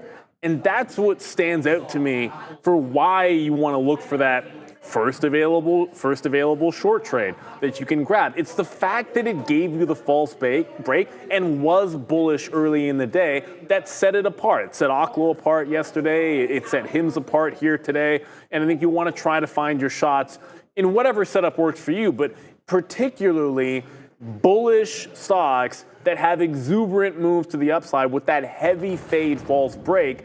Those give you those continuation trades. And hey, I'm not going to sit here and tell you that you're going to be better off. You're better off shorting this one at VWAP 100% at 57. You're better off shorting this at 55. But in the time frame I'm looking at, I'm just trying to grab the dub. And at the end of the day, a lot of times you want to just trade what is out in front of you in a setup that's a high probability or a positive expectancy. And from my observation and from my testing, when you have these outsized opening move breakouts that are instantly reverted, playing that trend where you can, whether it gets to VWAP or not, on that first initial pop on the higher time frame is something that has worked over time. So it's not enough to just look at it, observe it, and say, hey, we could have had this one yesterday. And it was a bigger trade yesterday because the first green on the 15 gives you a much bigger move. But if the move's a buck, take a buck. If the move's $3, $4, then take that. It is whatever the market decides to give you on that expectancy. So sometimes you're out there hunting for something in the wild, and I don't know that HIMS is going to do it the next day. It just so happened that way. But you know what you're looking for when you learn something in the market, and then you got to be ready to lock in and then apply that trade, especially when we have the level of volatility that we've got right now, because that's a particular setup that you only get in high volatility times. Before I throw you guys back, everybody, there is one thing I just want to point out, because sometimes you got to slap the old fail-a-rooney on ourselves. And I'll slap the fail, because I was really waiting for a spot short Mullen. I really was. And I said, let's wait for it to stop the halt fest. It did a down halt and gave you this higher low over under at 18, and I whiffed on it. So when I say I whiffed, it popped the 18 level. When it comes back on the 3 minute underneath, I whiffed on the short. So I missed my chance. I think that was your chance to short Mullen, was right in here. So that's a bit of a swing and a miss for myself. But I'd rather have it set up where you know the entry you're looking for, and you're not getting, I'm not shorting it into this up move. I'm trying to short it in the move back into the downside. I'd rather do that and miss than short on the way up and just get run over all the way through 20. It does mean that you got to be willing to miss a few of those trades to get it, but I did swing and miss on Mullen and didn't get the short trade. Congratulations to anyone that managed to grab the top on that. Eventually, you figured it was going to come down, but a bit of a swing and a miss. But the lesson of the day here is apply what you learn, and do so even if it's not as big a volume trade or as big a gross trade. As long as it sets up, just grab the W, because the market taught you something yesterday. What's the point of learning it if you aren't going to apply it today? Good luck, everybody. Appreciate that, Neil. He is the wisdom dropper. There it is. I won't get in trouble for that one. The wisdom dropper. My man Neil, every day around that noon hour, dropping Neil's lesson of the day. Fantastic. The key master. The key master. There you go. Yeah, he holds the keys. What's the other one called? The gatekeeper. Well, I didn't want to say that. I didn't want to say that. He's gatekeeping. Because gatekeeping has a negative connotation now, right? Exactly. So that's why I just said the key master. Bro, I can't tell you how many dumb commercials I always see on TikTok. No gatekeeping here. Yeah. Shut the hell up with that introduction every time. I didn't want to say every time. The gatekeeper, because just gonna cover these trades super quick, guys. Guys, we got the flat top break. I told you guys, shorting at 15.50, don't do it. We're going to take your money, and we're taking your money there. All the high of the day there, very close into 1569er. It's continuing to put in higher highs and higher lows. I'm talking about my man VG over here. It continues to take out levels still south of that 1582 high a day. But we are now, this candle that closed over here, the highest closing print that we had on the day, closed at 60s. We're showing 55s right now, so good look. Also, APLD. We're almost back to break even on this one, believe it or not. That was my negative one on the day. It was a big one, full disclosure. We're moving into 13. I just wet the beak a couple of times there at 13. We got 62s on now. Now I'm waiting on the north side of 13. We're going to wait at 05s, and then I'm going to wait 11s. Reason is 13-10 high a day, so I'll be looking for a high day break there. MODV, we continue to do okay on. Still holding a piece here long at 68s, hanging out at 75s with a 90 high. I was able to get that beak wetter quick there, but it is this one now. Let's talk about the winners and losers. WOLF is going against me. I have to make a decision now. I've got Wolf long at 68. It's showing me 64. Now, where are we here relative to my indicators? So currently, on the 5-minute chart, we're in between the 10 and the 20 EMA. I don't like to buy anything off the 20 EMA most of the time unless I see repeat resistance, support off the 20. I need proof that it's going to respect the 20. I don't just take it for granted like I do the 10. So what I'm going to do is I'm going to front run the volume weighted average price, which is at $1.58. I'm putting an order at 60. Okay, and then if it loses VWAP, I'm out at 56. That's my move right now on WOLF, and I'm sticking to it. Before we send it back to Joseph, I want to let you guys know before we left for happening now and Neil's lesson of the day, we brought you TOPS, and TOPS is on that good stuff right now. It's about. Huh? It's on top. Baby. It's on top. It's taking something. It's almost at $11, guys. That is the high of the day, TOPS. Be careful with this one, though. It's awfully volatile, it's awfully spready, and it's awfully crazy. So make sure you are managing risk with having proper stop placement, profit-taking placement, and sizing correctly. And it's really spready. I just saw it jump from 80 to 30. So I know, Adara, but these ones are insane. Here comes the high day, and it just took out the high of the day. 11-11. All right, so a good look there. Shout out to 7-Eleven. Shout out to the Sev. Shout out to the Sev. Yeah. Get it, Adara. Shout out to Winnipeg as well too. We Get like it, Winnipeg and Slurpees. So there you go. Thank you. Yay, Winnipeg, guys. I mean, we're just. What's going on over there? It's been a feast over here, just on the TQs short, guys. I started really small. Full disclosure, it's just a fraction of what I put on with the other size, but I'm just looking to ride this wave. I mean, it's been a pretty good day with the shorts for me, so just gonna slowly just take smaller size, not try to give away too much of the profits of the day, and then just slowly add as well too. So I don't see anything right now being an A++ for me to like get aggressive on, but I still want to get involved, especially if this market wants to take another leg lower. I mean, we had the inability to construct a new high. We've now breached the volume-weighted average price. We have some negative catalysts revolving around Apple. So yeah, just go with the flow and see what we got going on with that one. But we haven't done this in a while, Sharif, and I want to do this. We did it with iPhone and Samsung, but I want to do this with Pepsi and Coke. So guys, put it in the chat. What is your favorite? Pepsi or Coca-Cola? I know what I'm going with. What are you going with? I want to know. Are you a blue or red guy? Sharif, it's in the chat, brother. Pepsi, blue. Yeah. So you know I love blue. I mean, 99% of my clothing is blue. Yeah. But I just don't know why I like Coke. You like Coca-Cola more? Oh, wow. I don't have beef with Pepsi whatsoever. You show me a Pepsi, like if I'm drinking sugar that day, I'm drinking. Yeah. Okay, I know you don't drink that much. No. But I think Pepsi just goes better with the rum than with Coca-Cola. Is that what it is? Yeah. Okay. So. Yeah. Well, holy, I'm getting attacked. Ram attacking me. Neil attacking me. Oh my God. I got Neil going now. Here we go. Let's see what everybody's got Neil's going upset. on. Neil's real upset here. Yeah, here we go. Got to bring him up here. Got to bring him in there. It's called rum and Coke.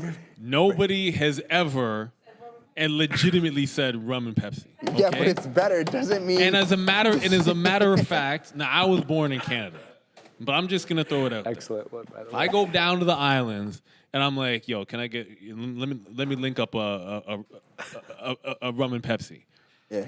The screw face that I'm gonna get. 100%.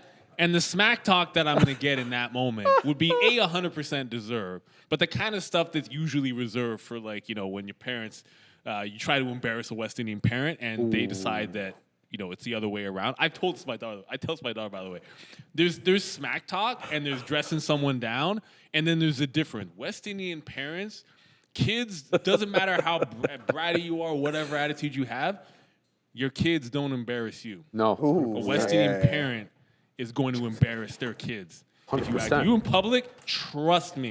You never, because it's like you you don't. really? Okay, we'll see how it's gonna be. So no, but that's what you would get if you said rum and Pepsi. So Katina let's be is real about it for a split second. It's Coke all the way.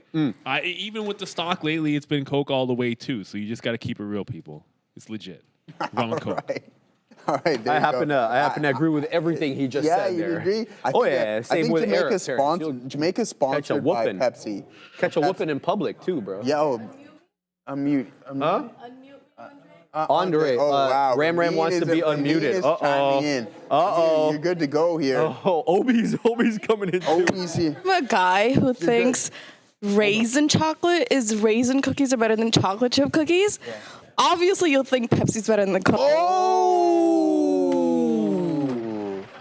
I got to rate. I had to rate. Hold on. Feifei's gonna dunk on that, What bro. is it? Dunk What on is him, it? Feifei. Dunk on him. Yeah. There it is, guys. Subscribe. No, that was hilarious. Look, I like Pepsi. Yeah. I like Pepsi. You brought it on yourself, I though, by did. bringing the rum involved. Nobody Yeah, said yeah, anything yeah. about rum. No We one- asked the chat, do you one like said Coke? anything with that. Do you like Pepsi? Yeah. Look, man, I don't have an argument either way. You bring me a rum. If I'm drinking rum and Coke, I'm drinking it. I'm drinking it. All right. But if I'm going to a store and you're putting a Pepsi and a Coke in front of me, I'm grabbing that red bottle. Okay, all right. I see how it is, man. The Katina man is Pepsi. Hey, listen, that's It's not all even that matters. close, he That's not said. even- it's not even close. Let's go with the Pepsi. That's it. It's done. No. Yeah, straight up Katina man, Pepsi. can you chime in for a Let's second? go. The Katina man is going to come in for a the second. mic in there. Because Katina man, the thing is, we were asking originally about which drink they prefer. Joe brought in the rum. It's a problem. Would you be asking at the club or at the bar, Katina man, for rum and Pepsi? Oh, no. It's rum. The proper way is rum and Coke. Oh. You know, the proper way is whiskey, water back. That's the real way to do it. But I can do a Coke. yeah, whiskey neat, as well. whiskey neat, water Are back, kids right? doing that these days, or? But anyways, if I just was like on a nice summer day with a glass of ice, I would be having, out of everything, Diet Pepsi would be my choice. Yeah, more than I feel like the regular is just too like syrupy. Diet Pepsi. I never had Pepsi Max or anything like that. This is the kind All right, leave me alone. This is the kind of conversation that can cost fights. Hey, man, no problem. And relationships we here, you squabble know what I up, mean? man. Squabble up. Squabble up. By all means, I'm riding Pepsi Your all boy day. Big Spiles chiming in over here. Yeah, I think he's referring to some narcotics there. Oh. Maybe not, though. Coke in a styrofoam cup with crushed ice is crack. Look, I'm not going to vouch for the comparison there to the narcotics, but if your intention was to say it was good, I agree with that 100%, Big Spile. We got to go to there. CrowdStrike dropping here pretty intensely, and it's actually not earnings related, though this was already on a bit of a move to the downside. We have news here. CrowdStrike apparently receiving requests from the DOJ and the SEC for information. Unclear as to what, but in case you missed it, there's a very long saga involving CrowdStrike and software it was supposed to sell to the IRS. It was supposed to sell this IRS through a third party by the name of Carasoft. Now, apparently, Carasoft has been paying CrowdStrike, but you're not seeing the same money coming out of the IRS's account. There have been some allegations going on for a while now, at least back to October 2024, so more than 6 months of some improprieties here. I'm not seeing any further comments on this, but just based on context, I believe it is about this. We're going to have to wait and find out what happens here, but the timing of this news, not great for CRWV. If I find out any more details, I'll get back to you right away. Damn, all right. Amazing, Adara, killing it with that. And by the way, Adara, next time we weasel up to you, you show everybody that fantastic short off the top that you had there, because it was a fantastic one. But we got to do this right now. Yeah, we got things to do. People in the chat are killing me. If you want a prop firm that's transparent, fair, and actually wants you to succeed, listen up. PropX gives you 1 to 200 leverage. I had to read that again. One of the highest out there, and no high watermark. Fast payouts, real support, and a team that's on your side there, guys. That's why they're rated 4.6 on Trustpilot and Climbing. Use code TraderTV to get 50% off your challenge right now. Scan the QR code or check the link in the description box and start trading smarter. PropX, pass the challenge, get funded. It's that simple. 1 to 200 times leverage there. Jeez. Katina, man, we got to tell you that there's an Apple headline with Baba. They're delaying AI in China with Alibaba, so Apple down. Just want you to know that so that you can trade accordingly, Katina, man, because I know you were at the gym when that headline dropped there. All right, guys, we're doing it freaking live here on APLD. We're taking out the high of the day. We just took out the high of the day. We're at the high of the day, 13.14. I'm waiting for a print at 15. Then we're waiting for a print at 20. Then we're waiting for a print at 25. So APLD continues to use the 10 exponential moving average on the... apparently Joe was calling that out earlier. The Katina man's all amped up about Marvell. Katina, did you buy that in the long term? The Katina man bought Marvell in the long term, so he's getting amped up, baby, and we're gonna champion that cause. Guy CRM ain't doing too good though. Katina man. What happened? Yeah. You got to give Mark a call, bro. Yeah, we got to give Mark a call. Tell him to get on that agentic AI a little bit quicker than he's doing over here. I know, but seriously, guys, APLD is the gift that keeps on giving. It continues to give you higher highs and higher lows. It is no longer even close to the volume-weighted average price. So that dip trade that I have there obviously means bupkis, so we're going to keep an eye out on that one. I'm also continuing to watch VG as this one continues to stair-step up. What do we got here on VG? We got 15s. It's at 53s, so good look here on VG. This one did respect the volume-weighted average price, unlike its uglier cousin, APLD, so we'll keep tabs on that. Wolf, though, is the only one that I'm out of the money on, and it is finding support at the 20. And now it's put in 2 candles with higher lows. So let's see if Wolf can work back up into that $1.75. It got awfully close to it last time with a high a day of 173. It's at 1 2/3 right now, so WOLF in focus. Last but not least, we're still holding a pierce here on MODV.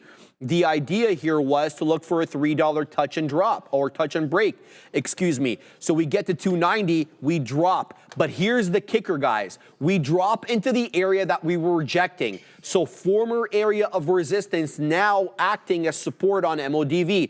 Just, humor me for a second over here. Look at this. We keep rejecting this area, then we break it out bigly on good volume, make another high of the day. We dip down, normal. But where do we find support? Triple bottom now at 265 on the 5-minute chart, right at that area that we had been rejecting over and over and over. So I do like that. Doesn't mean it's the end all and be all of the trade. No, we need to move up. So it's nice that we found support at that level, but we got to keep moving up over here. So I'm keeping my eye out on that. Did I get the print over here on my friend APLD at 15s? Yeah, we got the 15s, but it's coming down into 13s. So keep your eye out on this one. Good small cap gapper day today, guys. Let's see if we can keep going over here on all these names. By the way, I mentioned tops, and when I mentioned it, I said it was insane and spready and volatile, and I hope everybody took heed of that because it dropped from 1147 to 825 quick as you frickin' like. All right, now we're putting in 3 lower highs, 3 lower lows. It's below VWAP. We're just at VWAP. So this one's really going to have to change its tune if we're going to get involved over here. It's dangerous to trade, full stop. Full stop. We're going to full start right here. Pull up the screen here real quick. You don't want to miss this one here. The new hottest YouTube short out right there, guys. Your boy and the Trader TV team right there.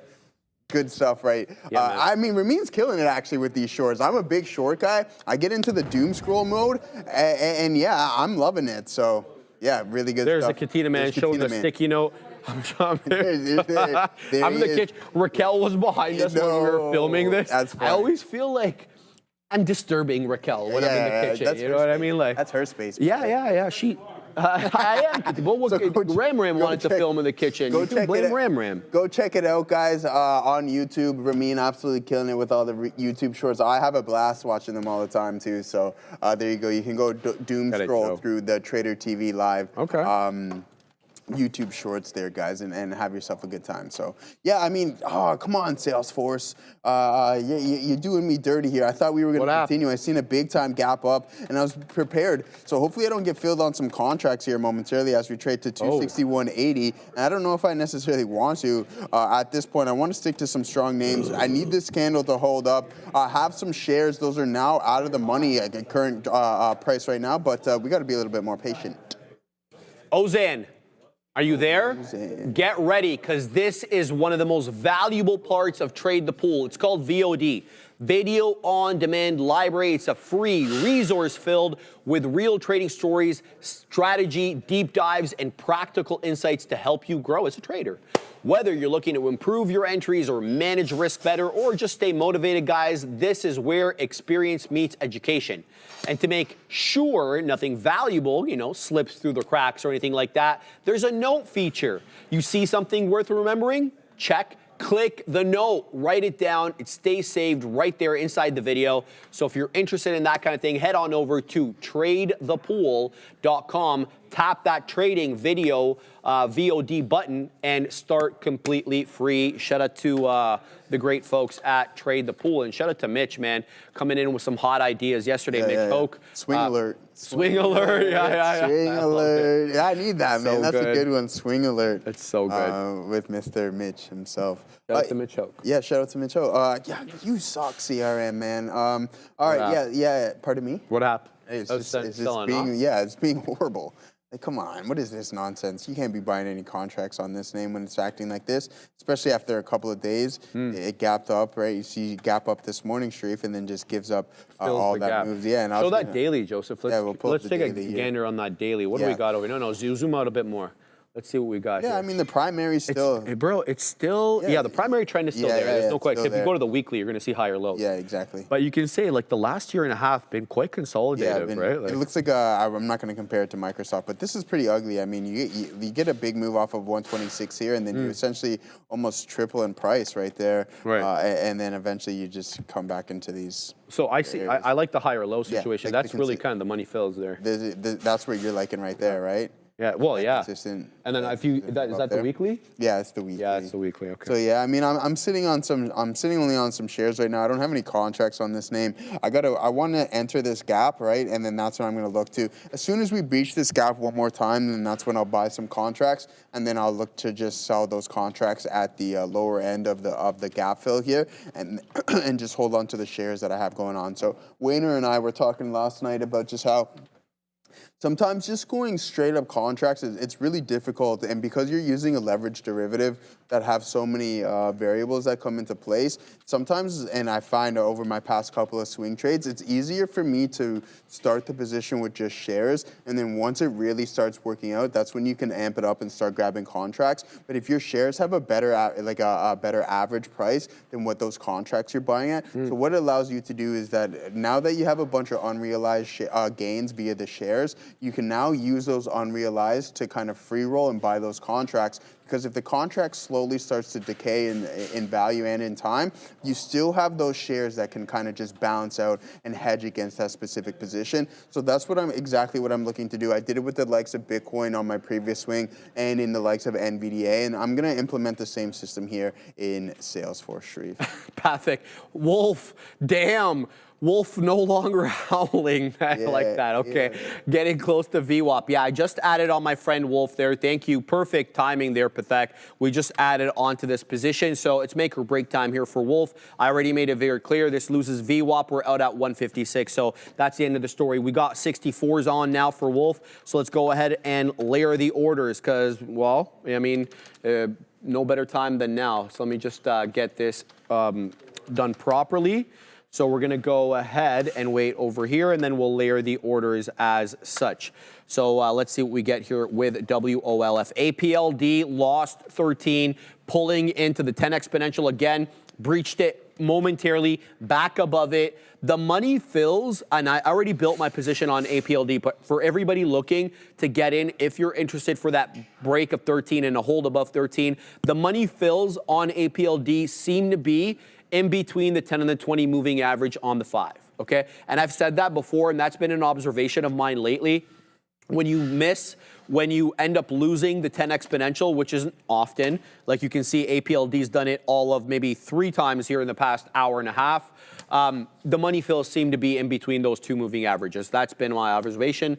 We'll see if that ends up holding up or what. All right, so APLD, we're involved in that. VG, I'm continuing to hold for a high day break. Currently, the high day is 82. I'll submit to you, though, that the real level today has been that $0.50. We're right back above the $0.50 again. Can we hold? That'll be the question. WOLF, we got filled there, and now it's zigging and zagging. So let's go ahead and throw it to stop, because I didn't actually put that in yet. So we're going to throw that in now on WOLF, and then we have to make sure that we're putting in the correct amount of shares to get stopped out with. And so we're going to go just like that. So this is make or break time for WOLF. MODV, I didn't add at 65s, okay?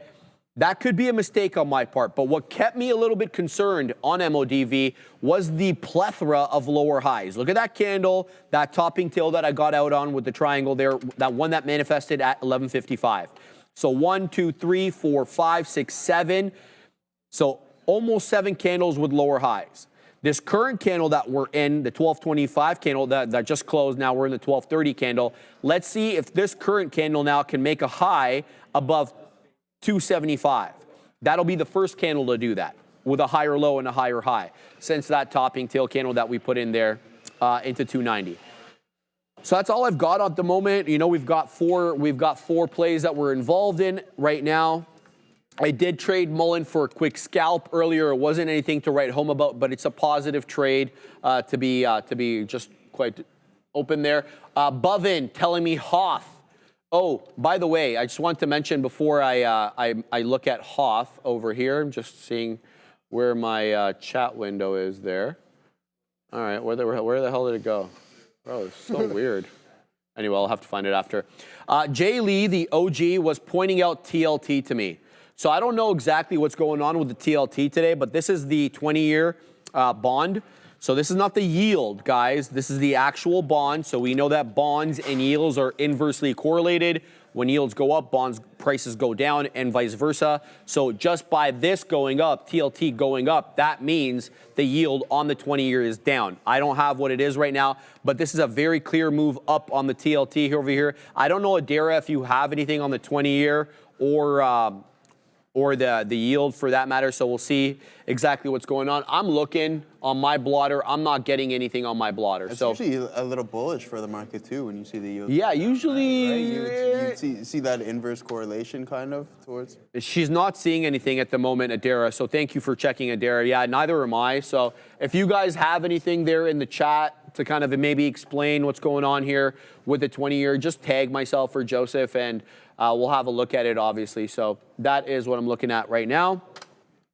What else we got? Yeah, so yeah, Wolf is still holding up. It's not giving up the ghost. It held VWAP, so we're okay for now. This will be the only loser if we end up getting stopped out on Wolf, but I still have good ambitions for this one because it's still above the volume weighted average price. It's a multi-day runner. So let's see if the volume starts coming in here around VWAP, Joseph. So keeping my patience packed on that one. Cool, yeah, holding those horses for sure, guys. Yeah, let's take a look at this 5-minute time frame here on the TQs.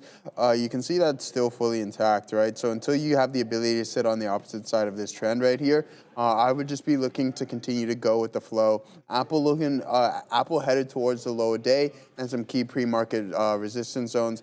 NVDA continuing to sell, heading towards the low day as well too. And then we have the likes of Meta just hovering around the volume weighted average price. But I like this indecision print here on META. So you can see that inverted right there. So if you're gonna look to go short, you just have your stop slightly above that, and then you look for that move towards the high end of this opening drive right here, guys. So I mean, a strong 5-minute orb right there, opening range breakout that is. So you can see that's a really genuine print. And then here you go, you can see it displayed here. You play that break, and then you get a nice move there. And Gorev, I don't know if you're still in the chat, brother, but I think I've seen that you said you were long NVDA, and there's a couple reasons why I don't like the longs today. And that's what I was referring to here on Tesla as well too, right? So you can just see the strength within the selling pressure and how these prints are, and then look at the rebound prints, right? And then you can see a bunch of indecision around the volume weighted average price. You crack through a key support level, and that's what I refer to. Each individual candle tells its own specific story, and the better that you have the ability to read these stories, then you'll have, again, it's one of the hardest skills to acquire. By no means am I very good at it, but one thing I will give myself a little bit credit for is just being able to identify some genuine prints, some things that are relatively strong, and things that are relatively weak. So that's just exactly what I'm seeing, and you can see the correlation between the two with Tesla as well as we slowly started to curl over. So this just gave me pullback vibes, right? So you can see the strength to the downside, really, really strong, not too much buying pressure. You can see this closes almost as bearish as you can get. And then on our pullback, the quality of the prints, it's like selling pressure here, selling pressure, selling pressure. They're not as large and they're not as big. There's not as much effort and result that we're seeing displayed here as we slowly start to pull back. And then that's when you look for the curl over, try to catch the top end of the ranges, and then look for the continuation in the strength as well too. And that was exactly what I did with the TQs. Well, you could say, Joe, I mean, I did short the TQs up here, but just look at the strength here. And then we have that ISM print come out and it just flushes the market lower. But even in the pre-market, you can see where the strength was leading to, and that was to the downside. And I mean, it's been a choppy mess here today. We're just trading within this couple dollar range on the TQs. It's not even probably a couple dollars, just $1.50 maybe at most. So, I mean, it is eastbound here. Be patient. If we are going to tank, just try to catch the top end of the ranges. We're catching the ebbs and flows in the market, so we make a leg lower and then we recover it. But the volume isn't supporting these recover rallies. And that's the one difficult thing about day trading and with my specific style is that, okay, look, I'm short here once again. I take some off, but then the pullback is too deep. I can't sit in. I have to just punch out break even. It does give you another opportunity to get in, but I was waiting for something more precise and a more definitive signal in order for me to do so.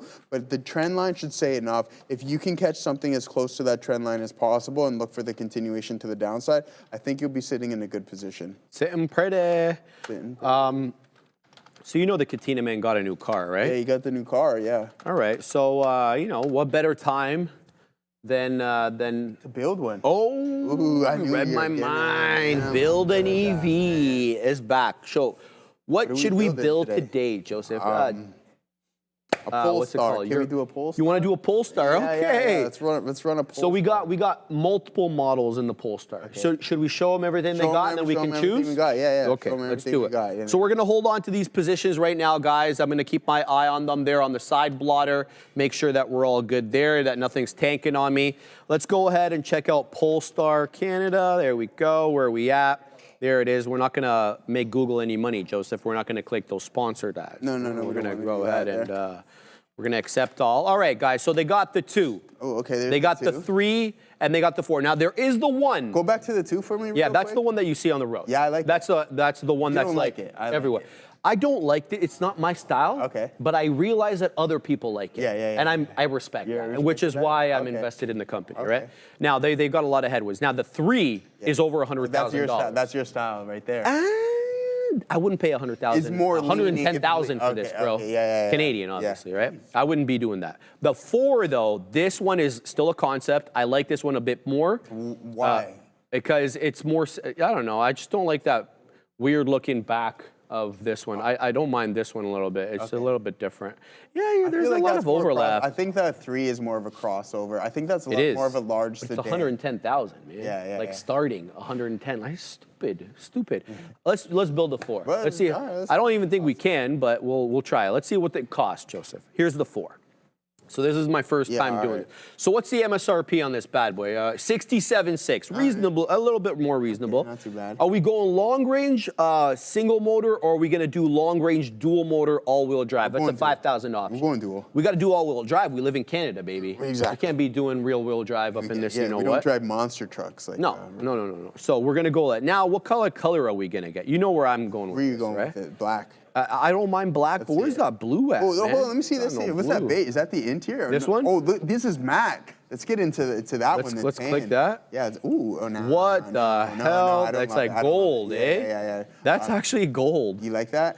Would you get a gold car? Let's see what that one. No, I would not. No, neither would I. I'm gonna go black. I'm just gonna tell you how I feel about this. I think the black slaps on this one. Okay, slap. Now let's talk about some interior. Number one, if you've driven a Polestar, you know that they go portrait mode. Portrait mode. But now this is obviously landscape. That's an upgrade, unless it moves. I'm not sure. Upgrade it then. Well, there you go. You got a dual screen up in this, you know what, too. Fabian just said, give me back the buttons. But Fabian, you think you're being funny, but that is one of the biggest things in the car business right now. People hate everything being homogenized in one entertainment center. They want buttons for climate control mostly, right? Because car makers are cheap. Yeah, of course it is, dude. 100%. He's saying basically they're looking at saving cost more. I could not agree with you more, Fabian. That's exactly the reason they're doing it. So let's look at some of the interior colors here, though. Let's click this bad boy. What do we got over here?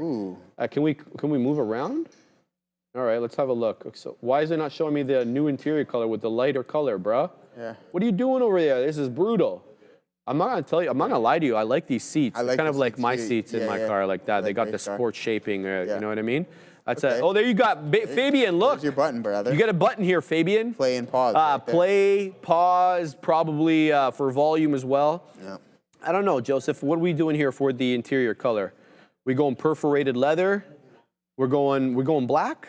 What are we doing? Black on black? All right, I'm cool with that. How about white on black? Let's see how that bad boy looks. It's not updating it. All right. Yeah, that's okay. I mean, I feel like that would get dirty real quick. 100% it would. Yeah, so maybe we But a go lot with of this is like vegan leather now that you can probably just wash easily. Okay. You know what I mean?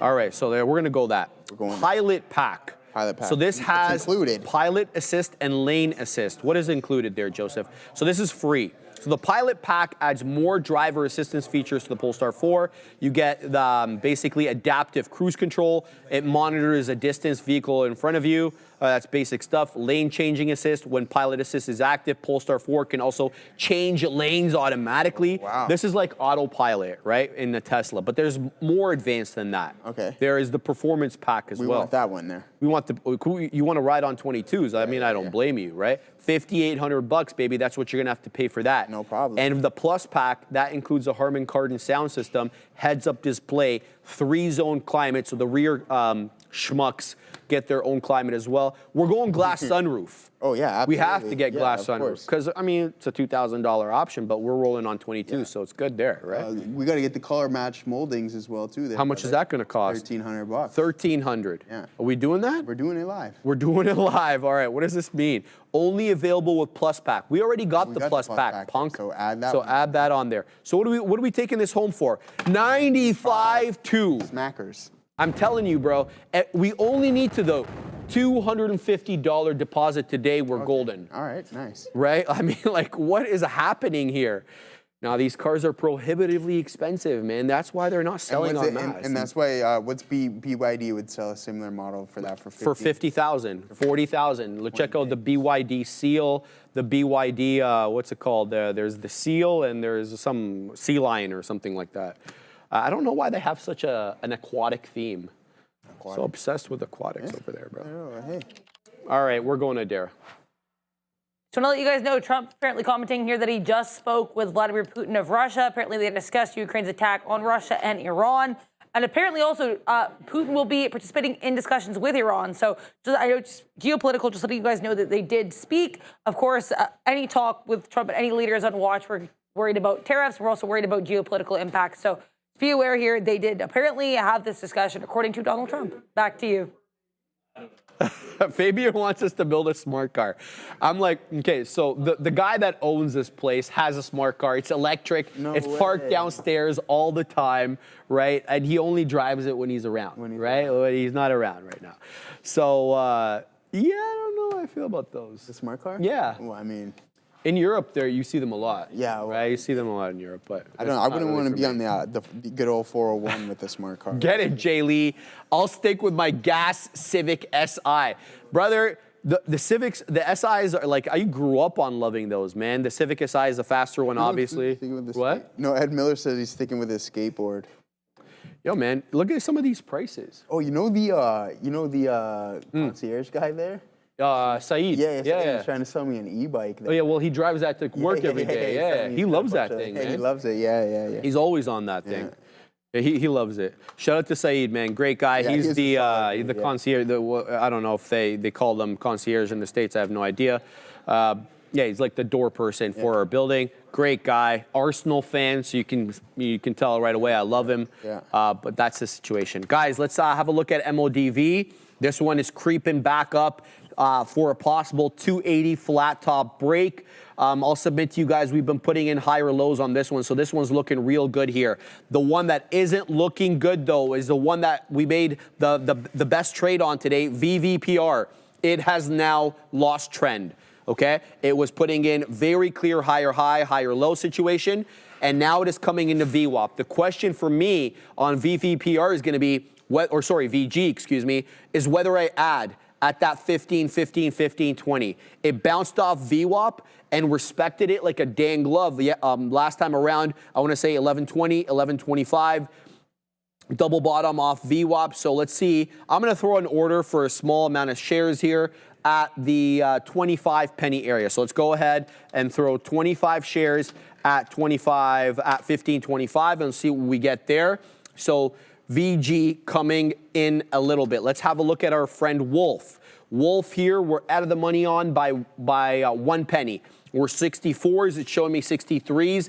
It defended VWAP, but it's not really showing its intention to really rocket back up and make new highs. And when you look at the volume right now on WOLF, it's still declining. So even though you have a couple of positive candles there, the volume profile is not that, reassuring at the moment. So that's what I've got on. But I want to mention, shout out to OG Bovin, VVPR right now looking the best of the bunch. It's got a very respectable uptrend right now, upward channel, 665 high, coming back into that $0.50 at 649.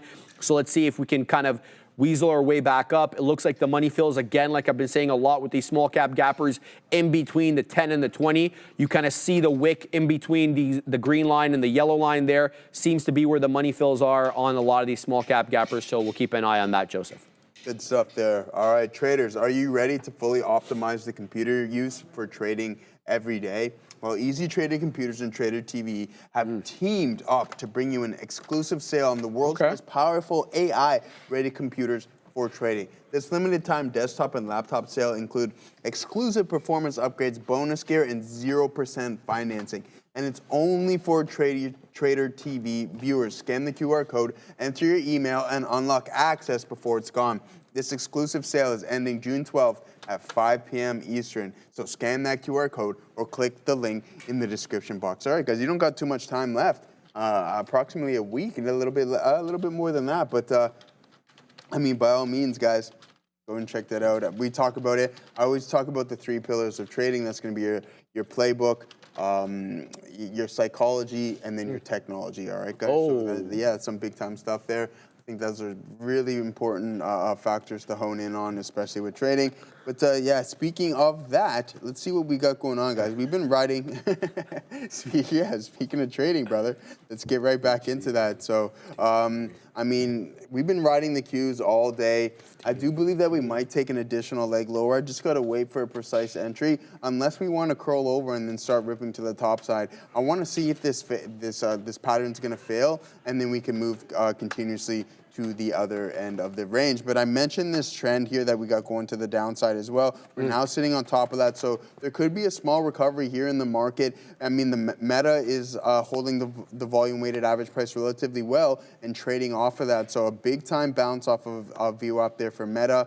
And then we have NVDA, who's still currently trading below that. Google is below the volume weighted average price as well too, and Apple and Tesla as well too. So who else am I missing there on the Mag 7? Let's pull up Microsoft there, guys, to see what we got going on. And it's below. So the only one trading above VWAP right now is Meta, Sharif. Wow. And it's been putting on some solid sessions. I think I'm just slowly gaining ground here in our Jimmy Carter Day picks. So I love this. Yeah, I like what we got going on right now. Let's see if this market's going to bounce or we're going to fail to establish a new high and maybe take another move towards the lower end of the range. Yes, sir. All right, guys, added on VG at the $0.25, and there it goes right up off the volume weighted average price. The candle that's manifesting right now is a hammer candle with a very long lower wick and almost no body as it's trading at the near the highs, and then right back down into 15.15 it goes again. So keep an eye out on this one. My stop on this one is the break of 15.15. So I put my stop on the sell side of 50, so at 14s, obviously. Keep your eye out on that one. We are extracting some profits there. We'll see what we get here. WOLF continues to trade a penny below my entry at 163, so I'm going through a debate in my mind right now whether I want to get the hell out of this.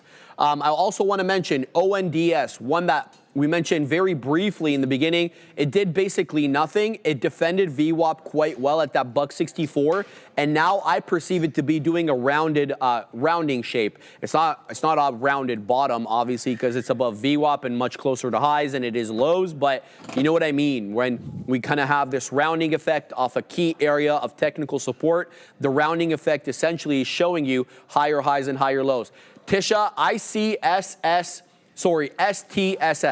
So Tisha brought this to my attention, small cap gapper trader extraordinaire, Tisha Perkins in the chat, so make sure you're looking at her callouts. She mentioned this one to me, and my response to Tisha was, look, it's below the pre-market high, so I have a rule that we don't trade these bad boys when they're trading below the pre-market high during regular trading hours. Look at the amount of rejections we got into that 7 3/4 area, but there's no closing print, even in the pre-market, with good volume above that 715 area, 715, excuse me. So what I've done, Tisha, I've put my alert at 750. Looks like we could get there sooner rather than later, because this one keeps out taking out highs. So these are the highs of the day, obviously, because that's the official high after 9:30. We just got to 687. It looks like we're on our way to $7 here, but I'm going to have to actually wait until we clear 791. So STSS, good recovery and great higher low pattern there.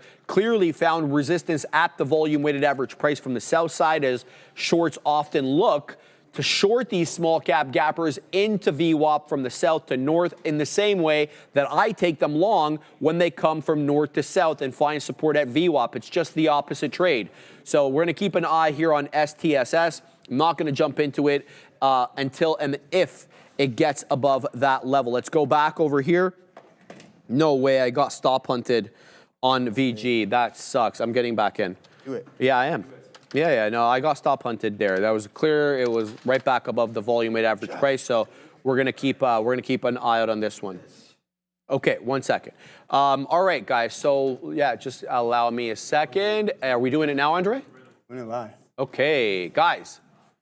VinFast shines at the Indonesia Auto Show. VinFast stole the spotlight, not surprisingly, at the 2025 Indonesia International Motor Show in Surabaya, grabbing 4 major awards. The VF3 was named Best EV City Car with 89% of 50,000 public votes, beating out Chinese and Japanese rivals. It was also the most test-driven car at the event. It's a good look there, man. The VF6 picked up new favorite car launch, praised for its sleek design and smart tech. VinFast buzz is growing fast in Indonesia and around the world. Southeast Asia's largest and fastest growing EV market. Shout out to VinFast, who obviously, as we've told you before, have a very, very big dealership at one of the best malls that we have in the city. It goes by the name of Yorkdale. If you're ever in Toronto, they're there. They, and the sales representatives there are quite awesome. Very accommodating. They let you sit in the cars, bring in food. Not like I've tried, but you know what I mean? Because I hate when I go into like a store or a dealership. It's like, leave your drink at the door or leave this. It's like, shut the hell up, man. Let me just bring it in, man. Yeah, I know. It's like, I'm not coming in anymore. Get out of my way. See you later. Yeah. We're having a good time. Yeah, we're always having a good time, man. I'm honestly having a good time. I was just thinking about it last night. I'm just super appreciative and thankful, man. There's no questioning that. Bitcoin. Shout out to Christmas. Thank you for this one here. for pointing that out. Man, Gorev, check that. What up? Lost. Where's my guy, Lost Polio? So I got to type him in there. the chat. He's here. All right, he's there. All right, yeah, because I'm always curious. He's always pointing things out. Man, been a little quiet in the chat as of lately. We know Mike, we know you're there, Mike DeRider. We know you're in the chat, my guy. But I was just curious to see where my friend Los Pollos Hermanos is. But yeah, let's take a look at Bitcoin here as we continue. A nice session is putting in a really, really definitive signal. I wish I was keeping my eye on it, but for me, it just wasn't in play. So thank you, Christmas, for pointing out Mara. With that being said, I had to take a look at what was going on with Bitcoin itself, Spot. So here we are, heading towards the high day there. What do you got going? Your friend Donald just tweeted. Oh, that looks or like a truth. lengthy one.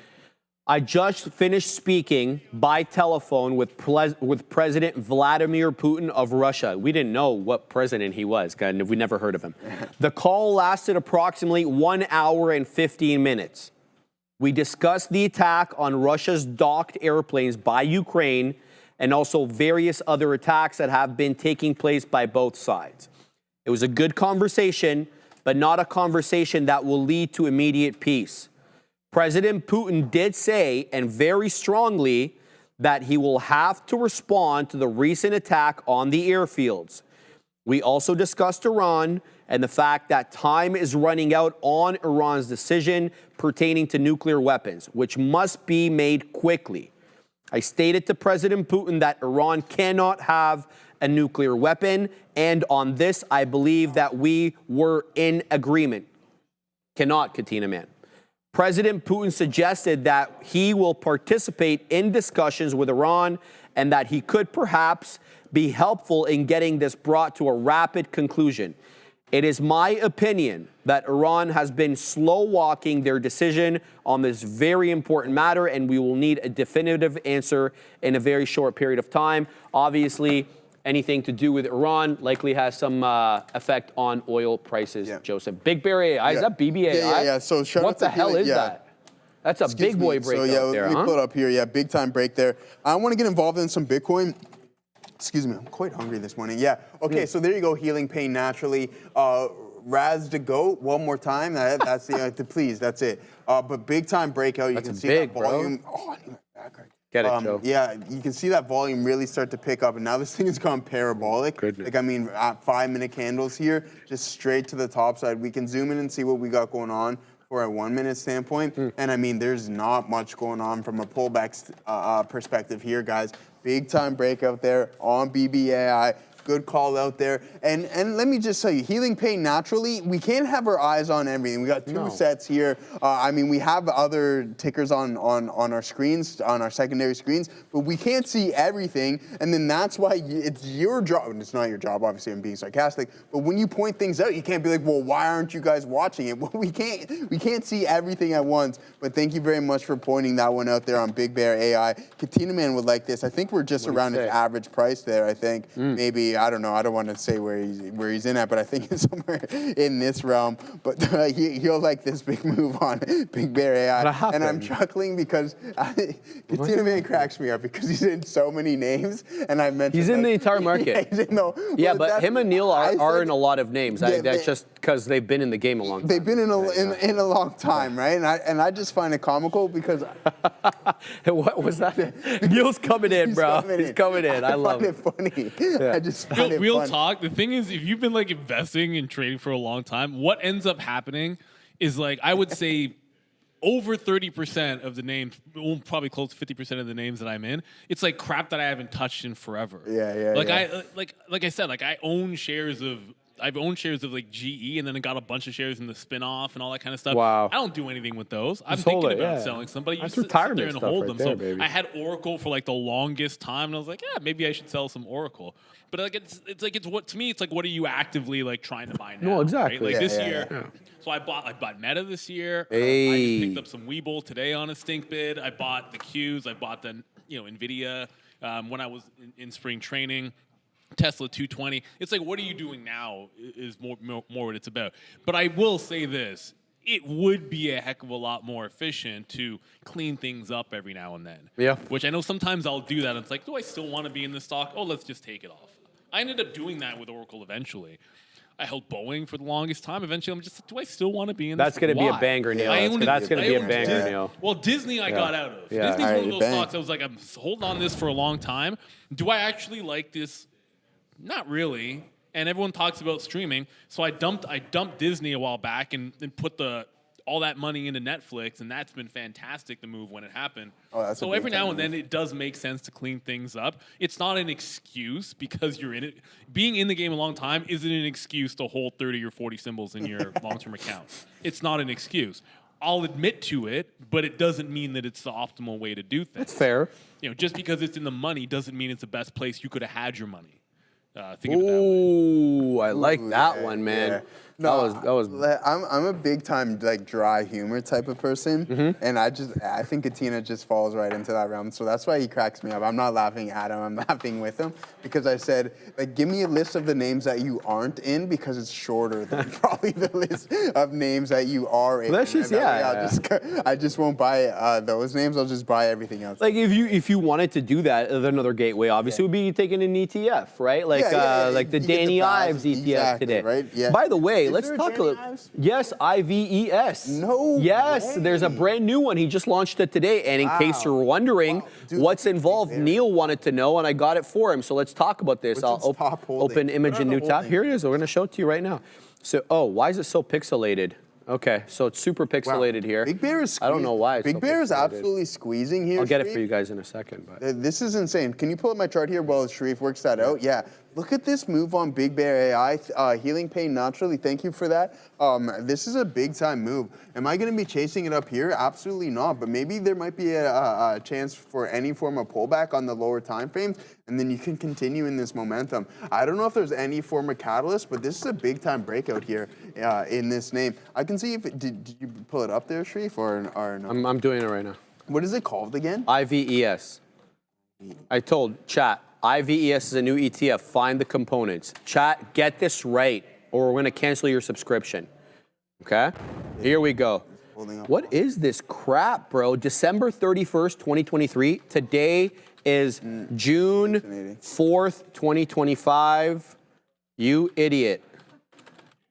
Give me the components of the ETF as of today. Yeah, I better be careful how I speak to these AIs, bro. They may be coming for me first. Exactly. You know what I mean?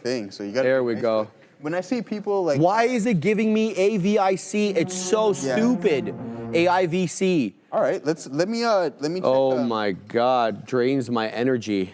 Like sometimes the AI is just actually really dumb, right? And like no matter how Oh, dude, this thing just very clear you say to it that, okay, go on, let me just get this done. So just go for a second. Get it done there. So stupid. Here's the Danny Ives right here, IVES, on the Danny Ives ETF right there, guys. I'll ask Copilot there just to kind of pour a little more salt in Sharif's wounds to see. Yeah, I know, we talked about it. I just said it. I told you. I instantly told you. That's why. That's why this guy cracks me up. I said he's gonna like this. What are the largest holdings in IVES? Bro, just do it. I got it. Don't worry, it's got coming. it. Yeah, You Wad Bush got it. launched a new ETF under ticker IVS. I got it. Ooh. Get me the exact components included in the ETF. All right, let's see what you got there. All right, guys, let's see what we got going on with this. I mean, it's not liquid at all, considering it just did. No, yeah, IPO. exactly. Yeah, it's not there. This is your All right. day. What do you Here got we go. there? My goodness, man. It's not telling me the weighting, but here it is. Okay, so NVIDIA, Tesla, Microsoft, Apple, Amazon, Alphabet, Meta, Palantir, Oklo, Broadcom, PanW, IBM, Oracle, Snowflake, MongoDB, Elastic, CyberArk Software, SoundHound, C3 AI, Pegasus Systems, InnoData, Taiwan Semi, ServiceNow, Adobe, Baba, Baidu, Zscaler, AMD, Salesforce, and Oracle. So just buy the Qs, really. Yeah, bro. Like, why would I? Yeah, so just buy the Qs, essentially. I don't even know if this is right, man. I gotta tell you the truth. I don't even trust it. I feel that. I don't even know if this is right. I think he'd be substantially heavier in Palantir, maybe. I don't know. I could be wrong, but he loves Palantir.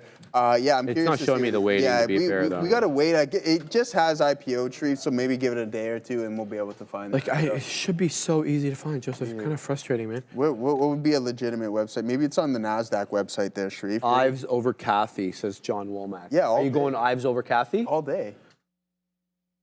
I wouldn't be so quick to make that decision. I like Danny Ives. You know how much I like Danny Ives, but I respect the hell out of Kathy Wood. I just think she's more of a long-term visionary rather than an immediate ROI. So why'd she sell NVDA? I don't know. You'd have to ask her. Yeah. We can get her on the phone. Is she here? Tell her to call. Is Kathy here?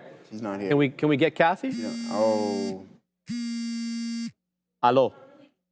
Joseph wants to know why you sold NVIDIA right before it went like parabolic 500%. What was their answer? Yeah, well, he doesn't know that though. I don't know it. She had to fund other purchases that she thinks were better. Okay. So, Which were- I mean, then like how do you explain to your shareholders that you missed out on all that upside on NVIDIA? Yeah. Because Danny Ives didn't miss out. And right now you're being compared to Danny Ives. Make the case for yourself. Joseph wants to know. Yeah. She wants to talk to you. All right, let me talk to her. Go ahead, bro. All right, Kathy. Yeah. I know. I do. Hey, listen, Josh. Listen, I know, but I'm just going by what Josh told me. All right, I'm not saying anything else. All right. Okay, I'll talk to you later. All right, man, we're having a good time. Buy MP. Thank Chief Sharif for the win. MP, are you talking about MCHP? Are you talking about that? Free dog? You can thank Jenny Harrington on CNBC. She's the one that pointed that out. It's not me. Shout out to Free Dog, Bob the Dog, Joseph, Sharif. Can you guys ban the spammers? So annoying. Who's spamming? Yeah, who's spamming? Tell me immediately. Who's spamming? I don't see anybody spamming, my man. Sorry, I don't see it. You're talking about Michael DeRider? He's laughing. Leave him alone. He's laughing. All right, man. Toe clown pretend Mr. I don't know what the hell. Is that even English, bro? I mean, try Duolingo. It works.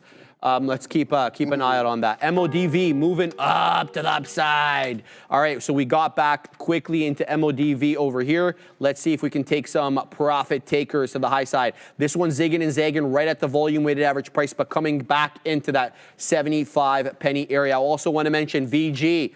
Got back into this one at the volume weighted average price. Remember, we were shaking out of this one. I got stop punted. We've been able to take some profits to the high side now, so not a bad look. Also, keeping my eye on some other names as well, namely Wolf. This will be my loser, guys. It keeps dropping down. This feels like it's going to be a flat bottom break here on WOLF at $1.60. We're still above the volume weighted average price. That's what's kept me involved in the trade. Otherwise, I'd be out right now from Wolf. But yeah, this will be the loser for me on the day if it continues to head in this way. APLD, I don't have too much to report on. We've been holding it, here since, where did we get long? At 62s, it's into 84s, it rejected 13. It's very consolidative and has been that way, I think, for the better part of maybe almost an hour. So pack my patience on this one, see if it wants to move up to the upside. Otherwise, I really don't have anything else, Joseph. Yeah, big time recovery here in the market, guys. And I just mentioned about sitting on the backside of this trend, and you can see once it cracked, that 5-minute candle sits on top, and then now we're starting to head towards the high day there. So a really solid look. Orb, I hope that NVDA long's working out for you. And again, don't try to just force something out. I like that you mentioned it's your last attempt, and regardless of what happens, just stick to that. But let's see what Adair's got for us, guys. Yeah, just be aware here, not really moving Microsoft, but I think interesting regardless. CNBC reporting that OpenAI apparently has more than 3 million paying business users. So OpenAI is certainly growing those business accounts, that's for sure. Apparently over 3 million paying users. Back to you. Yeah, I mean, it is the fastest growing. It's the fastest growing app of all time. Oh, so by the way, I want to mention to you. So we have Gemini 2.5 now on our. Did I mention that to you? No. So for our enterprise, because we're with them for the company. Yep. So Gemini 2.5. Okay. Yeah, and it's got that voice feature that you can have like a dialogue back and forth with unlimited tokens, which is not the case with the free chat. So I just wanted to point that out. There you go. There we go. Yeah, man. Hey, shout out to And Brendo's been using Gemini 2.5 to build this like app that he's trying to get to basically automate his routine in the morning, and he's like this close. Really? There's like 1 or 2 bugs left, and that's it. But most of the process that's running, he's been able to automate it. What does it? What does it do? Like He codes for you, Okay, which is sick, right? So he's basically. I'm not gonna go into. Oh my god. Why does my hair look like that? I never seen you wear a red shirt like that. I do have a red shirt like that, but what is this, Fabian? Yeah, Do you know what this is a reference to, Sharif? It's a reference to a movie where a man falls in love with an AI. So the implication is that you are falling in love with Gemini. And the AI is played by Scarlett Johansson. That is hilarious. Okay, I had no idea, but I like Scarlett Johansson, so everything's fine there. It's a good movie. Assassino vouch for the movie, so I'm gonna have to watch it now. It's here with your boy Joaquin there. Oh, okay. What's the name of the movie? Her. Joaquin, yeah. All right, Joaquin. I love Joaquin, man. That's his name. Oh. You never seen that movie? No, I haven't, but I've. Oh my god. I'm just calling him Joaquin because he knows that it's Joaquin. So. Oh boy. I like that. Okay. I'm going to have to watch that, man. That looks good. You got to do that with ChatGPT. This guy loves it, not Gemini. I like ChatGPT, but look, I can be persuaded to get back on the Gemini bandwagon, man. You know, I already my love affair with AI started with Gemini, and then it fell out of favor because it sucked, right? You're gonna go back. Yeah, we could. I can be persuaded, Amazon. Joseph. I mean, no big deal there. Amazon's breaking out here, guys. Okay. Yeah, let's take a look at this, and the volumes definitely are confirming this big-time move that we're seeing, guys. So as we're heading towards the high day, and this is what I mentioned with the market having the potential to kind of squeeze, and it's being led by the likes of Amazon. I'm curious if Adair's got any news on BBAI as well. So get it, Adair. I don't know about BBAI, but Amazon I can talk about here. AMZ, this is an older story. This is from about an hour and a half ago now. It didn't move much at the time, and it kind of slipped past here, I think, a lot of X. But basically what happened here is we have this report coming from, this is actually confirmed here, Amazon's blog, announcing that they're going to be investing $10 billion in North Carolina to expand cloud computing infrastructure and advance AI innovation. The story came out around here, so really didn't move it much at the time. Could be a delayed reaction here. Amazon planning this $10 billion North Carolina AI investment. Back to you.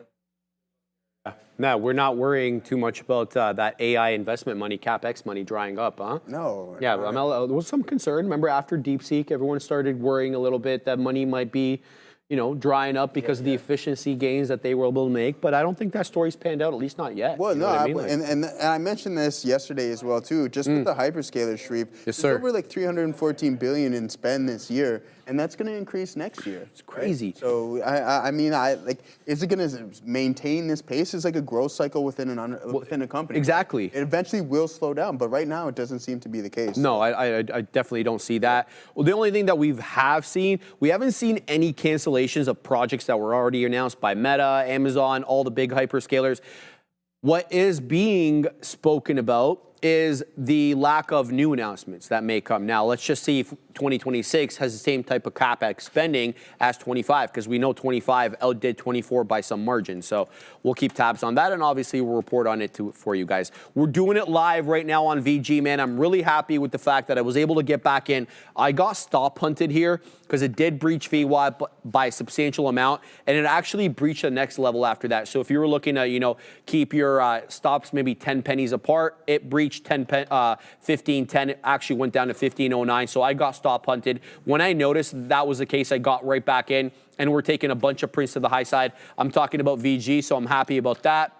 I'm also keeping an eye on MODV. Where is that one at? Because that one now is starting to break into highs again. Now I have a dip trade on this one. Now that I've seen the look of this one's jib and how it respects VWAP very well, at least lately, I'm putting a dip trade right there. So if this one does drop and the liquidity grab comes into the volume weighted average price, I want to participate in that liquidity grab because we did get that. Look at the candles on the 5-minute chart at 12.55 and one.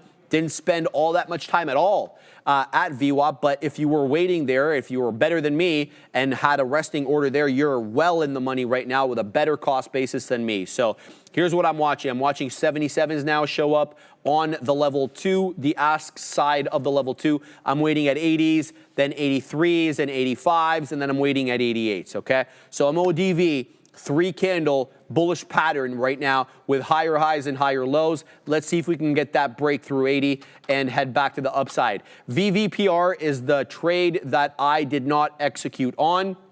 It's a fantastic looking one. Bovin told me about it from like almost 45 minutes ago. I don't know why I hesitated on this one. I kept saying, oh, it's extended. Oh, it's extended. That's a mistake by me, okay? I missed out on this one, so hopefully we'll do a little bit better on VVPR next time because respectable move up on the day, 33%. Let's have a look, though, now at APLD because this one is starting to work its way back into $13. We haven't been at 13 or close to 13 for a hot minute, so let's see now, can we finally work our way into a new high day? The current high day is 13.15, so that's what I'm keeping my eye on here on APLD. WOLF likely will result in a loser for me, and I'm going to have to take that, but you know, still above VWAP, so I'm just not going to punch out, okay? It's going to have to show me that it's losing VWAP here. I'm going to remain stubborn about it. Let's talk about APLD. Sorry to keep digressing, guys, but we're trading 4 names. Big size right now, about maybe, I want to say 2,000, maybe more lots hanging out at 13 now on APLD. We've been above 13. We already know we've been above. We just took out that lottage like it didn't even matter, bro. Let's go ahead and take some prints here on APLD because we're still holding some shares on this one. I'm still going to wait for that 20 area. The reason I got it at 20 is because we got a high day at 15. So I'm looking at taking profits at a new high day. Let's go back to VG as it continues to put in higher highs and higher lows.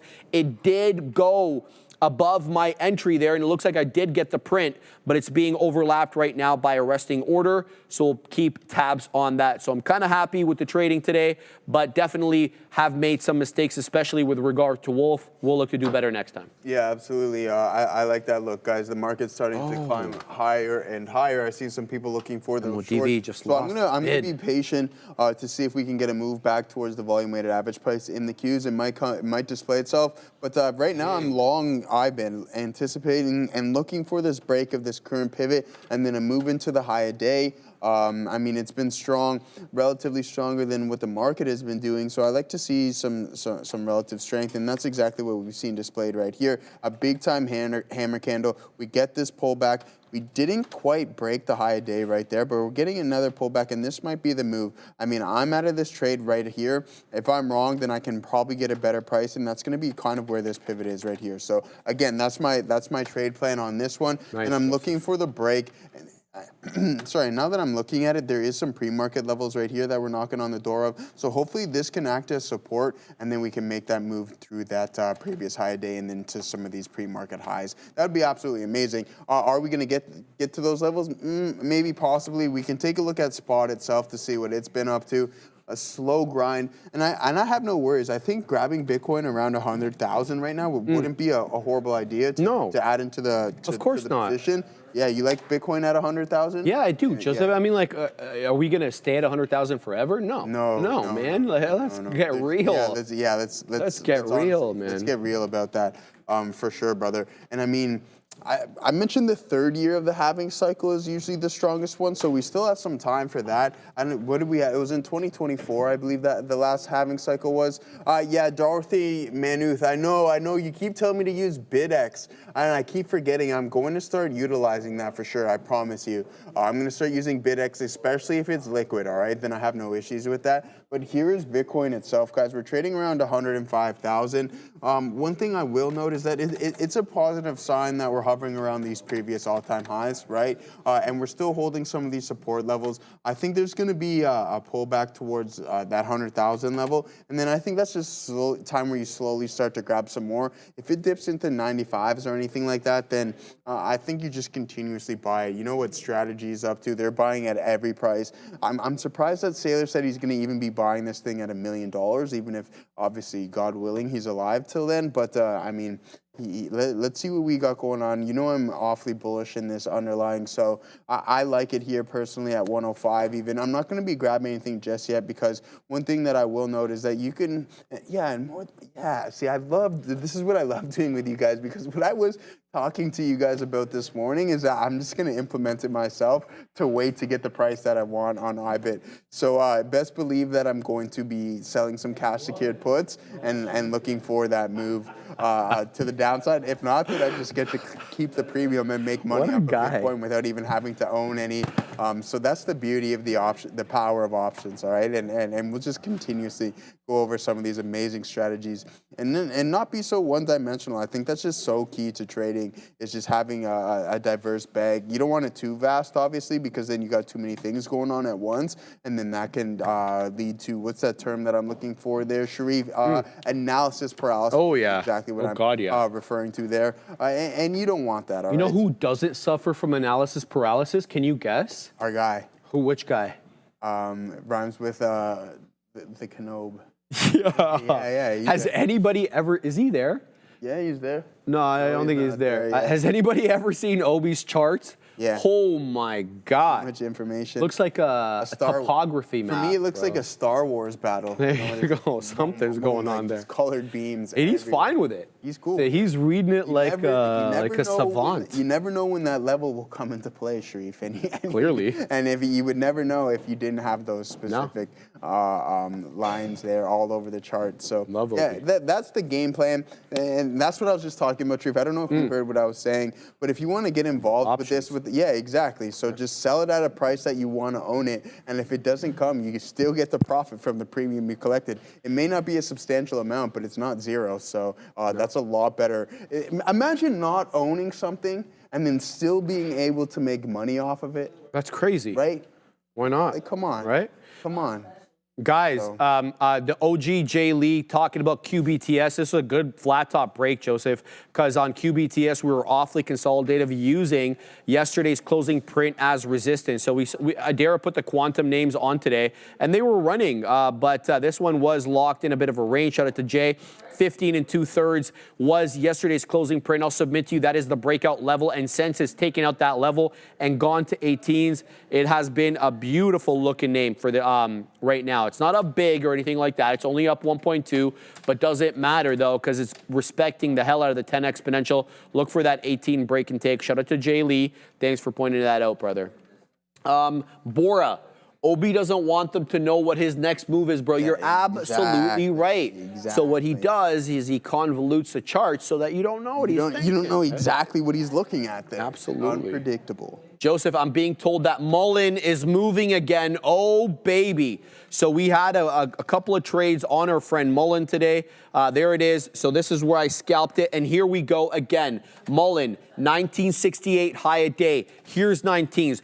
Should we get in here, baby shares? 1901 high day. It's going to halt. This is going to be an up halt, false halt, dips down. Is this the money fill now? Because the false halts, we know what they're about, right? So let's go ahead and weasel in. I'm going to put prior bar low or current bar low. Current bar low takes me down to 1841.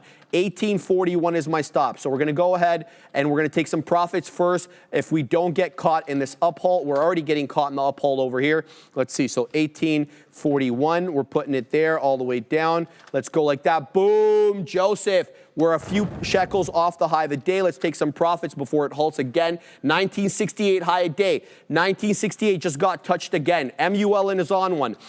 Boom to the high side, 20. 1995 now the high of the day. Keep your eye out on this one. It's going to halt at 95s. Is this going to be yet another false halt? Where are we long, man? We're long exactly, I believe, 19 and change, if I'm not mistaken. 1909, it's going to halt at 95s. It's halted at 95s. It's up 270% on the day. What a move up, my Mullen, taking out previous area high, that double top that we had at 1110, 1115 just got breached. Keep your eye on that, man. Mullen, good move to the high side over here. Be careful, though. We've seen this one give up the ghost. After it reopens from the halt. Keep your eye on the halt levels though. As I was talking about before, the halt level is important as a key area of intraday technical support and resistance. So oftentimes we're halted at 1995, for example, right? We'll open up, I'm just giving you any number, say 2050. It'll open up, say at 2050, drop back down to maybe, I don't know, 2005, 10 pennies above the halt level. and then find support there. Sometimes it breaches the halt level by a penny or two. Sometimes it'll go right into that halt level. What I'm trying to tell you guys, the halt levels are intraday areas of support and resistance until they get cleared. So keep your eye out on that. MULN halted to the upside 1995. I'm not talking about the year. Ooh. That nobody was born in. I was about to say that someone was born in. You're born in 92. These two are, yeah, they're later than that. So I don't know anybody in 95. Fabian, when are you born, brother? What year are you born? I know you're old. 96. So close. Assassino, Yeah. what year were you born, brother? We don't even know Assassino's age. Oh, no way. I wasn't plugged in. Guess that. I wasn't plugged in, bro. Wow. Hold on, I want to hear. You gotta. What? Yeah. No, Yeah. that's lies, No dude. way. That is lies. Wow.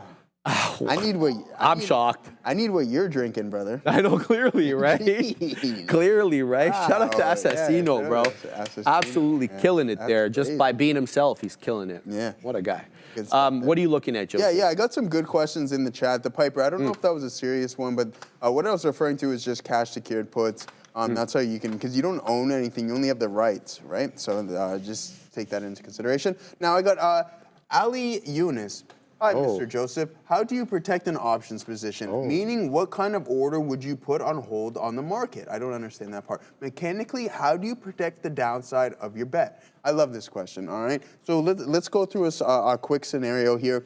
Imagine you were to just buy a call, all right? So you just bought this call. It's 6 months dated out. Again, strike price, expiration, essentially irrelevant. But if you want to protect some downside, what you can do is just do a basic vertical spread, or what we would like to call a bull call spread. With that being said, what you can do is if you already own this, you can just sell a call at a higher strike price. So say you're at the money, you buy the 200s, but you own it, it trades a little bit higher, but you want to protect your downside. So what you would do is you can sell like the 205s or the 210s in a shorter term duration. And what that's going to do is that will just reduce your delta exposure. So therefore, the contracts won't fluctuate as much in price, all right? So in a simplistic way, that's as easy and as simple as I can put it, is just that you can just sell the opposite end of that trade. So if you're long a call, you just short a call at a higher strike price. Same thing if you are long some puts, so you're short, you just essentially sell some puts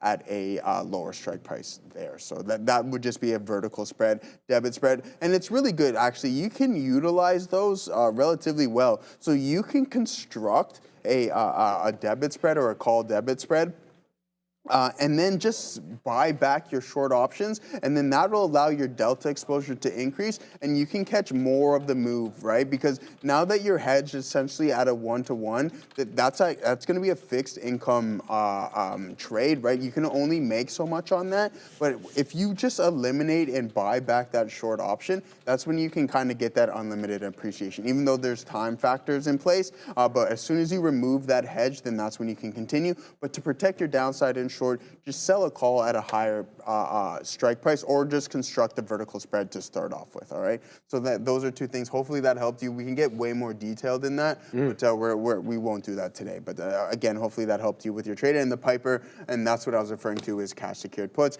Let's go Bitcoin. I mean, we've been hovering. We've been knocking on this door, 59.94. Anybody open? No one's there yet. No one's opening that door right now, Sharif. So what I got to do is I got to go over to Jerome, bro. I got to go over to the next door neighbor and see what ooh, okay. Oh, that was the wrong one. Yeah, that was the wrong one there. My Call bad. Jerome. Yeah, I'm going over to the next door neighbor, and that's going to be the option, Mr. Option himself in the chain, to take a look. And I mean, we have 21,000 open contracts at 60, and let's see where we knocked on the door multiple times throughout the session, right at 60, and then we got multiple rejections from that specific level. So 21,000 open contracts acting as some overhead resistance, somewhat of a call wall at that 60 strike. Shout out to Paul Wall as well, bro. MULN, oh my goodness. Wow. Boom. this one's going, Joseph. It is on one. It's halted again to the upside. $22.11 dang cents. That is the high of the day, and we're halted to the upside yet again. And it did momentarily. Look, this one is a bit different, okay? I want to say in how it respected the halt level. It didn't open up substantially above the halt level. It basically opened up a little bit above it. So the halt level, as we all remember, was like 92s or 94s, something like that. And this candle opened up, excuse me, at 2010. So it's not that much higher than it. Usually we open up substantially higher, and then we come back down for a bit of a retracement, a very quick retracement, and then boom, we move to the high side. So keep your eye on MUL. Yeah, that was the bad one. I noticed you've been doing that lately. Yeah, it's like something went up to the upside. Yeah. Giving everybody the people's elbow there, huh? All right, guys. So MULN halted to the upside yet again. It's up 310%. This is a great looking name on the day. It's been very, very parabolic. You know, it's done about only 20 million shares. And the reason it's only done 19.6 million shares is because it's been halted a lot of the time. And so it just can't churn those shares, but we'll keep an eye on it, and we'll keep reporting on it for you. As well as VG continues to kind of go over here. We took some prints to the high side on VG, still having trouble though with that same area that we were speaking about earlier, kind of that 1570 area that it really can't shake. It rejected it at around noon hour, and it's kind of having trouble with it again. Even though the high of the day is 1582, it really can't seem to clear that area with any gusto. So keeping my eye out on that.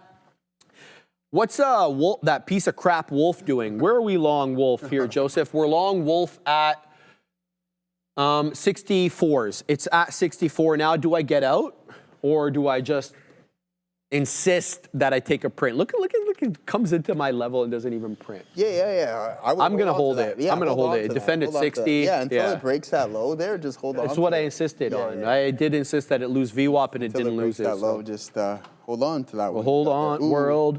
Hold on. Instead of messing with my future, open up inside. You remember that Bob Sinclair song? No, is that the Hell song? Hold on. Yes, that guy. There we go. Yes, even Adara knows it. Get it, Adara. All right, there. I got to get out of this. Okay, here, I'll kick over. Yeah. Urban Trader, AGMH. Say less, my man. Let's load that up on a trading or an analysis screen here. AGMH. Let's have a look at that. Oh, that's a beauty right there. Okay, so I missed that one. That is on my scanner. Thank you, Urban Trader. This is a great looker right now. It's going to replace tops on the side chart, AGMH. We're going to take off that tops there on the screen as well. AGMH, excuse me for 1 second while it just loads up over here.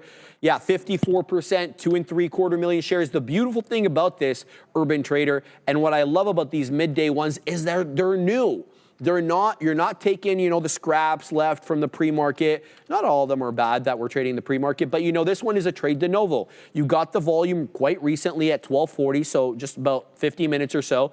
The volume isn't dying. It's taking out levels. It's respected VWAP. It's above the volume weighted average price, above the 10 EMA.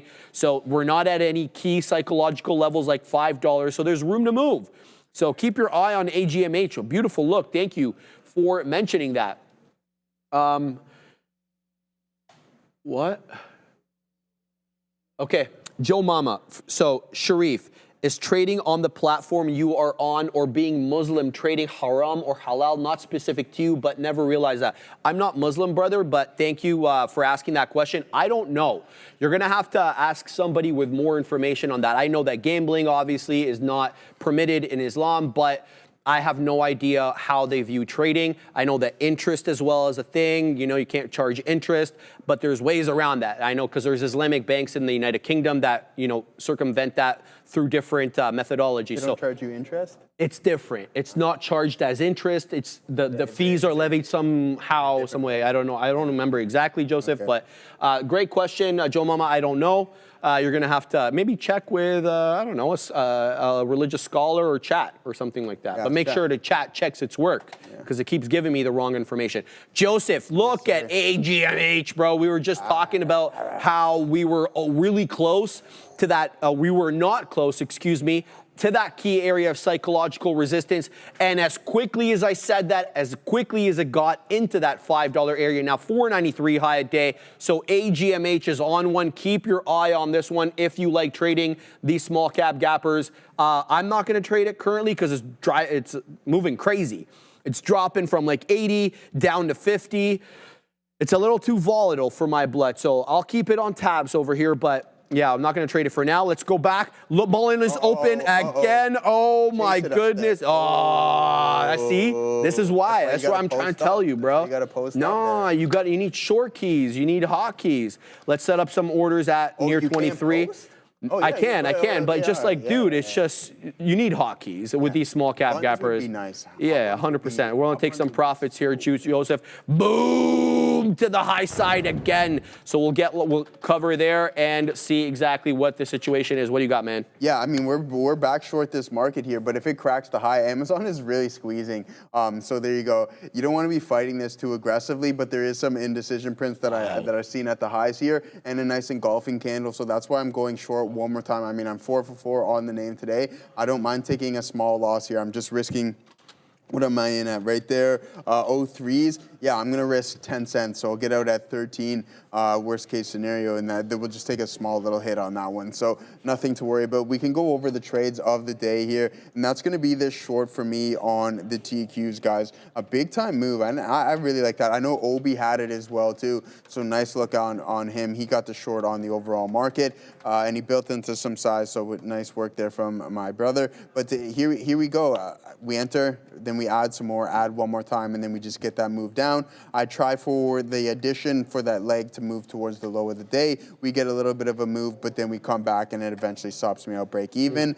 We try this one more time. We short it again, get the move into the volume weighted average price, get stopped out break even. You see we get that news regarding Apple and Alibaba. We get that big time move to the downside. So we look for a little scalp. So you're taking a page out of my book, brother. It's the love and hate. Nah, I'm talking smack. I know what you heard, bro. I'm not denying saying it. You're Long Wolf. You're like, what's this piece of crap up to? And I'm like, this guy. I'm just like chuckling inside. I'm like, yes. It's a love. You think I'm gonna have any love for Wolf? Is a wham bam thank you. That's it. Exactly. Right, you know how that is, right? Like, wham bam thank you. No. Wolf is intraday only, baby. Intraday only. Okay, we wouldn't own that one for the long term, but we're having a good time. Scott Thompson, am I shorting due to it breaching the area for a second time without not going back towards the high day? Yeah, I mean, I do believe that it's slightly extended, and I'm just going across the board, right? And I mentioned this time after time, Scott. Time after, we got an issue. Maybe we got to stop just leading into song and dance whenever we kind of find a quote or anything. But I think I have a little bit of fun of that. The reason why, because it's been working throughout the whole day, Sharif. And when you're trading the Qs, for me, I always keep an eye on some of the bigger names, right, to see what they're up to. Are they extended? Are they continuously trading lower? Do they look like they're going to break down, etc.? So that's just kind of what I'm going off of, and what the price. Oh, Joseph, I got to interrupt. Yeah. Go ahead. GameStop's breaking out, guys. Right. So something's afoot with GameStop right now. Big breakout. It's now positive on the day. Big boy green candle there just came in right at 130. Over 500,000 shares, just a little bit, 465,000 shares in that one candle. 350 break and take, Joseph. I'm not seeing anything on it other than this. What is this? This came in at 210. So 210 in the morning, that is.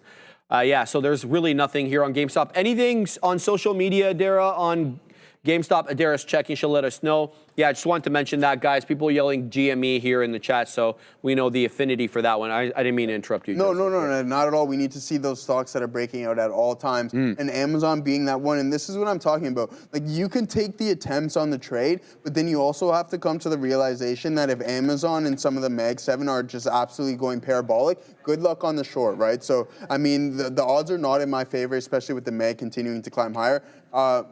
Cool, but we're gonna do this. We got a nice little ad read. All right, let's pull it up there, brother. Did the Catman come back here? What's going on, bro? This thing's going, Joseph. What did I do? It's about to take out 31, man. All right, guys. E-Signal, new traders, listen up. First month free. That's right. We're waiving fees. Trade smarter, not harder. Upgrade to Elite. Analyze, strategize, capitalize. Our platform, it's everything infinite. Data, instant trading, lightning fast market insights, game-changing charts, predict with backtesting, reliable real-time data, global markets all at your fingertips, all in one platform. Don't miss out. Execute your best trades now. Ready to elevate your trading? Scan that QR code or check the link in the description. Adara, talk to us. Boom. Here's GameStop. I cannot find any news on this. Tons of social media attention. A lot of people saying, oh, this level, I guess this setup here, people were talking about a couple hours ago. So just general GameStop bullishness on X to summarize this really quickly. People are excited about the stock. We're getting like, I'm talking about at least 10, 15, 20 tweets tagged with GME per minute. Apparently there's also some activity around margin call time. Someone just said, again, just excitement here. Back to you. Yeah, thank you for that. I'm short the market here. Thank you for that, Adara, on GameStop. I mean, this thing just doesn't want to go away for some reason, Sharif. I don't know if that's the right term to use or anything like that. But again, for some reason, this stock just has it's just that cult-like. I don't know, man. Yeah, it just won't go away. Yeah, it won't go away. It won't go Dude, it's been holding 30 now. Like, this thing was supposed to go to 0. Yeah, like, right? It's holding. Man. We're deep. We're 3 years deep, subsequent to memes. Right? It's just like AMC, not so much though, but GME, a bit of a different story. I just don't get it. Yeah, did the Catman come back is the question. Like, what's going on? I'm pretty sure he's all out of that position. Dude, what was his unrealized gains? It was stupid. It was like a $250 million. Yeah. Wasn't it 250 or something like that? Like it was next level. It's like, right? And then that's when it just goes past, like, okay, the purpose is money. You're way past that. There's obviously something he's doing from an egotistical standpoint just to continue to hold on. My question is he self-financed? Or is there someone who's financing him for these reasons, and then he's kind of the face because he's got such a following on Reddit? Like, a lot of people respect the hell out of this guy. Yeah. I don't have disrespect for him, but for him to what he started with, it's like, I don't think he was at that point, right? Like, and he had a lot of size that he made a lot of money before we got to that. Yeah. I'm not trying to. So, let's see what Adara's got for us. I have some Reddit news here. CNBC reporting that Reddit is suing Anthropic, which is an AI startup, for breach of contract and, quote, unfair competition. So Reddit suing Anthropic here, as reported by CNBC. If I get any more details, you guys know, I'll let you know right away. Back to you. People say it's 600 million at one point. Another individual, Dijon Mustard, Neil with like that one there, says it was $1 billion, and I thought it was something around those neck of the woods. Like, he had a ridiculous amount of money, and it's just like, okay, who cares about what else is going on? You have $1 billion, 600 million, whatever it may be, hundreds of millions in unrealized gains. Like, see you later. See you later. Go off and enjoy something. Go to the Amalfi Coast. Go explore the world or something. That's what I would. Maybe it's more about that. Maybe it's more. Deeper than exactly. But how deep could it be with GameStop, Sharif? It's GameStop. Well, that's the thing. I think, like, if you were making the case that he was looking to exact revenge on some of the Wall Street guys, the trade's over because you've already squeezed out the majority of the shorts, right? Like the Melvin Capitals. So you've accomplished the goal. You've right. gone against Wall Street. You officially defeated Wall Street. So there's got to be money, unless. Well, he hurt Melvin Capital though, didn't he? Large, you know. Remember, like they got a little bit, and then the guy had to quit. Katina Man. Yeah. Katina Man's like the dude, Melvin Capital guy's on his yacht. Let's call a spade a spade. He still has money, yeah. He didn't literally defeat it, but he got a major victory. You know what I mean? It's like a big time victory where they had to change the rules. They're like, this is not happening anymore. Tom from MySpace did it right. Made his money. Never heard from him again. Yeah. But he was friends with everybody. I couldn't get that guy off my friends list. It's first world problems, obviously, and it's old people problems because MySpace hasn't been a thing for a hot minute, but I'm old enough to remember it. And Tom was friends with everybody. Whether you liked it or not, that dude and his like sideways big-ass head profile was on your friends list, whether you wanted him or not. Look, man, MySpace kind of, I don't know how everybody feels in the chat. I feel it started social media. And then Facebook obviously perfected it in a way that MySpace wasn't able to. But yeah, I mean, Katina Man, were you ever on MySpace? Yeah, Katina Man wasn't on MySpace. You were like 10. I didn't have MySpace. You were 10. No. Because I think it was... I think it was like, what, 05, 04? That was MySpace? You were, yeah, what, 12? Yeah. Something like that. So, Kanye East, Sharif, Tom isn't real. He was the first CIA bot to get everyone's info. Why would they need to put a CIA bot, though, Kanye East? Why couldn't they just take your info from the back-end office? Like, everybody's sending their information, obviously. He doesn't have to be friends with you to get the information, but I don't know if you're joking or what, but that's what MSN did, says Vanny. I don't know, man. I remember MSN trying to do that, like, whole social... Well... MSN was the chat aspect of things, so you had to have people on your list. Email, and you were messaging. It was just a DM thing back and forth. And I wouldn't even say MSN started that. That was ICQ. ICQ was the OG there, and then I think after that it was MSN. Assassino, you remember ICQ? Assassino knows exactly what ICQ is. ICQ Don't worry about it. It's for the old folks, bro. It's for the gray. Uh-oh. Yes. Assassino. What does that mean? That's great. That's what the message was. If you got a message, it was like, there wasn't ding. It was uh-oh. I mean, man, what times I had on MSN. There was nothing during elementary school. I remember it's just like, okay, school done. Go on to MSN and see what you got going on with that one. Adara. Boom. For 1 year, I actually just saw a list posted by ETF Tracker on X. It has the 20 largest holdings in the Dan Ives ETF, so I'm going to forward that on X. For you guys, check it out on X at TTV Research. It has not been posted yet, but it will be the second I finish this news throw.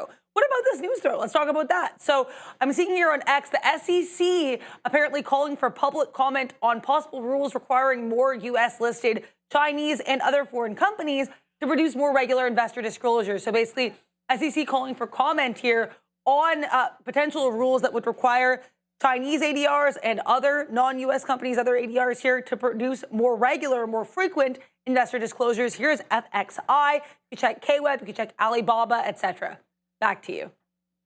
Here for that. Love that. And if we can get a sneak peek anytime Yeah, I mean, I wouldn't mind. I wouldn't mind seeing. I know Adair likes to keep everybody in suspense, so you go on over to Trader TV Research. She'll show in a second. Thank you, Adara. What we're talking about, guys, is what's it called? The Danny Ives ETF, a new ETF. Surprise, surprise, IVES is the ETF ticker. I'm going to be looking at it. I have a lot of respect for Danny Ives, as I obviously do for Kathy Wood. I'm not an investor in ARK. I could be persuaded to, now that I'm looking at adding stuff into the long term. It wouldn't be something that I would swing or trade. I look at Kathy as like a really long-term visionary. I think she's smart as hell in a way that is off-putting to people because she's so ludicrous with some of her price targets, and I get that. I completely get that. But I think all price targets seem ludicrous at one point or another when a company is really highly coveted for their future potential. So I don't think that that's... But she has a price target on Tesla. It's like 4,500. Yeah, well, Joseph, we haven't even seen a dime come in from AVs yet, man. Autonomous vehicles. Or not a dime. Robotics. Or do we haven't even scratched the surface? And I was thinking that too. I'm like, this is a time to still buy it. I mean, like if you really think that this can add... Danny Ives thinks that it can bring Tesla to a $3 trillion market cap. That's essentially going to triple from where it's currently sitting at right now. So look how how quickly NVIDIA got to $3 trillion. Just how like quickly, that. Just like that. Within like a year and a half, I right? mean, how long do you think it would take him to manufacture and produce Optimus en masse? I don't know, Joseph. Just based on how he did with the cars. So you know what happened. Can I digress for a second? Yeah. So the Model X and the Model S were the first two. Yeah. The S and then the X. Okay, so we're gonna continue this discussion in a second. We just have to go to Adair for a second. So here's the Dan Ives. I want to make an infographic version of this. This is just a list. We already kind of went over this, but the largest holdings here in Dan Ives ETF, I apologize, are kind of hard to see. Microsoft, NVIDIA, Broadcom, Tesla, TSM, Meta, Palantir, Amazon, Alphabet Class C, so that would be Google, not Goog, Apple, IBM, Oracle, Alibaba, AMD, ServiceNow, Micron, Palo Alto Networks, CRM, Salesforce, Adobe, and Snowflake. I will, like I said, very likely make an infographic for all of these so you guys can see them in a more visual, easy to read format, but this is the top 20 holdings. We went over them already, but that's just what I posted here. Back to you. Qadera, yeah, those are the ones that we saw. So I mean, that's just by the Qs, yeah. Well, I think where he can play around with it is how much weighted he puts ones in. And other. In any event, so let's just go on to Tesla for a second. So the Model S was the first one. The X came after that. They don't make too much of them, a few thousand, maybe 10,000 a year. It was the Model 3, Joseph. That is one that moved the needle, and he was like sleeping on the couch in the factory in order to scale that. And he did it really quick. And like they were showing how quickly he was able to get to 1 million cars, and then from that 1 million to 2 million was way quicker. Like exponential. Exactly. And so, do you think he still has that in the tank though? That's a different question. That's a different question. I think he does. I think the latest sell-off in Tesla and the accusations that he wasn't focused on the company, he was focused on Doge and the government. I think that's lit a fire under his ass. Yeah. And now he's going to want to prove himself a little bit. Right? I think that's Elon's realm. Is there any talks of? We're not glazing Elon. I happen to like him. Okay, just because I like him doesn't mean I'm brown nosing. Who cares if we are glazing him anyways? I like the guy on the planet. Who cares if we're glazing? Well, there's people that hate him. Right? Let's just be exactly. That's fine. Let them hate him. We're just talking actual, like we're talking legitimate stuff. And now you got me slightly frustrated that I forgot my next question, which was going to be: is there any talks of his predecessor who it might be? No, the successor. You mean? Sorry. No one. And that is part of the danger of being a Tesla investor is who the hell replaces Elon? Well, who the hell replaces Tim Cook? I mean, hey? Neil nominates Joe. You don't want to do that. Right? I mean, there is that problem. And you and I always talk about this. Founder versus manager.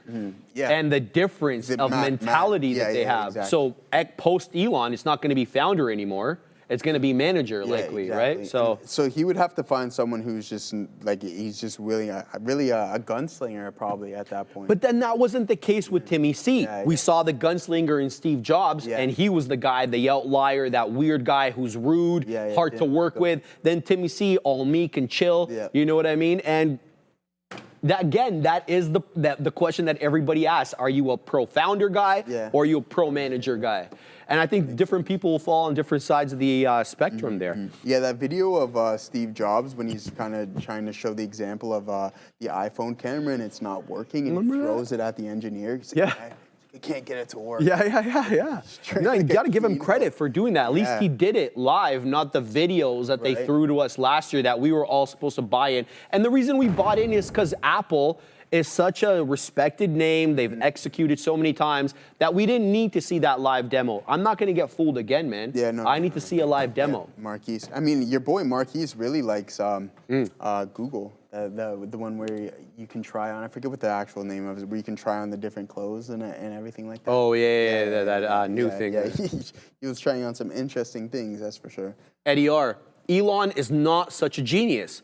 It's the people in the shadows of Tesla that do the job. Not going to disrespect them at all, Eduardo, but I think Elon is a special once-in-a-generation type person. Whether or not, obviously he's got great people around him, but that maybe isn't that kind of reflective on him, that he attracts that kind of talent, that success has to come, devoid of the people. I mean, think about it. Like the Tesla wasn't built overnight. Obviously, he had to have good people around him initially who were attracted to him as a person. And it's not the first time he's done this, man. Like, think about it. He's one of the PayPal mafia, and he has multiple other companies. SpaceX doesn't happen by accident. You know what I mean? I get it. He's relied a lot on government grants. The government's really kept him afloat. But we all know the stories, man. He had a big boy loan from the government there that he paid back early, and he had to pay a fee or some sort of penalty for paying it back early. So I don't have a problem with taking government money as long as it is used in the right way and not squandered. Nicholas, why would you say that? What happened? Is it true or is it not true? What happened? I don't even want to say it because it might get Neil going here. Oh, well then we definitely want to say it because I love when Neil gets going. And I looked, I didn't see anything on this. He said Giannis to Toronto. Really? See? Huh. I'm saying I'm not seeing anything on it. See, I didn't see anything, so I don't know if you're trolling, but that's some very dangerous. You're treading on a thin line there, my friend. You should be careful on when you. Neil's say gonna get something pumped. Like that. Yeah. I didn't see anything, Neil, but I don't know if that's necessarily true. Oh, it is. No, it's not.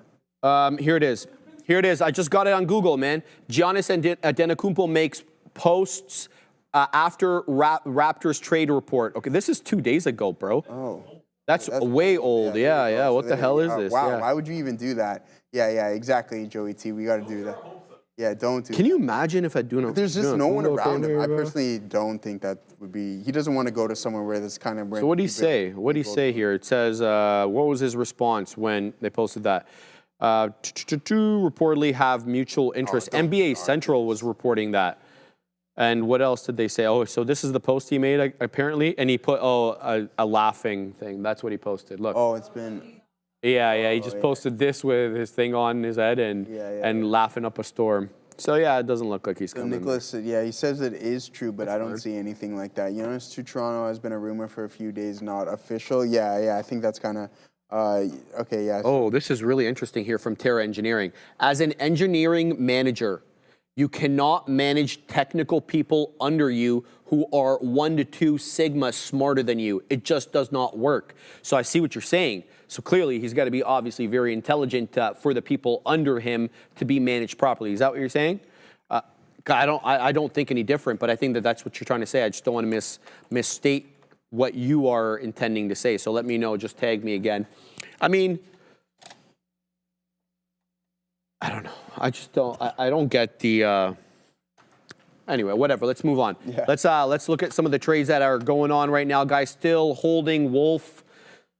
Oh boy, it found support at 60, but it's really not clear. It's not even giving me one print, man, at 65. So this one is going to be the dud of the day. VG, I'm continuing to hold a piece here. After we got back in, we're 28s. It's coming back into 29s. I mean, it's finding support at the volume-weighted average price. So I'll keep a piece here until it loses about that 30 penny area. We don't have too much left on DG. Still holding here APLD as it works its way back above 13. The next, I just got printed there at 15s. Now I'm waiting at 20s. We still have some sharage here on APLD, so we'll throw it up at the $0.25. We'll see if we can take profits there. It's had trouble with 13 though, guys. Even though it's clear 13 by substantial amount, up to 20, it still really had trouble just holding on to that level without zigging and zagging below 13. So we'll see how APLD does in the more liquid time period during power hour. So that's what I'm watching right now, APLD, and looking to get stopped out, break even on the remaining amount here on VG, guys. So we'll keep tabs on that. Is it still available? No, you're killing me. None of your biz. Oh my God. People are still messaging me that right now. About the shoes? Not the shoes anymore. I got the car on there now, right? Trying to move the car. The car is It's a sticky one, eh? It's a sticky one, Joseph. Very rare, so it's hard to sell. Daniel T, don't laugh. Is NCLH looking short? Let's look. I wouldn't laugh.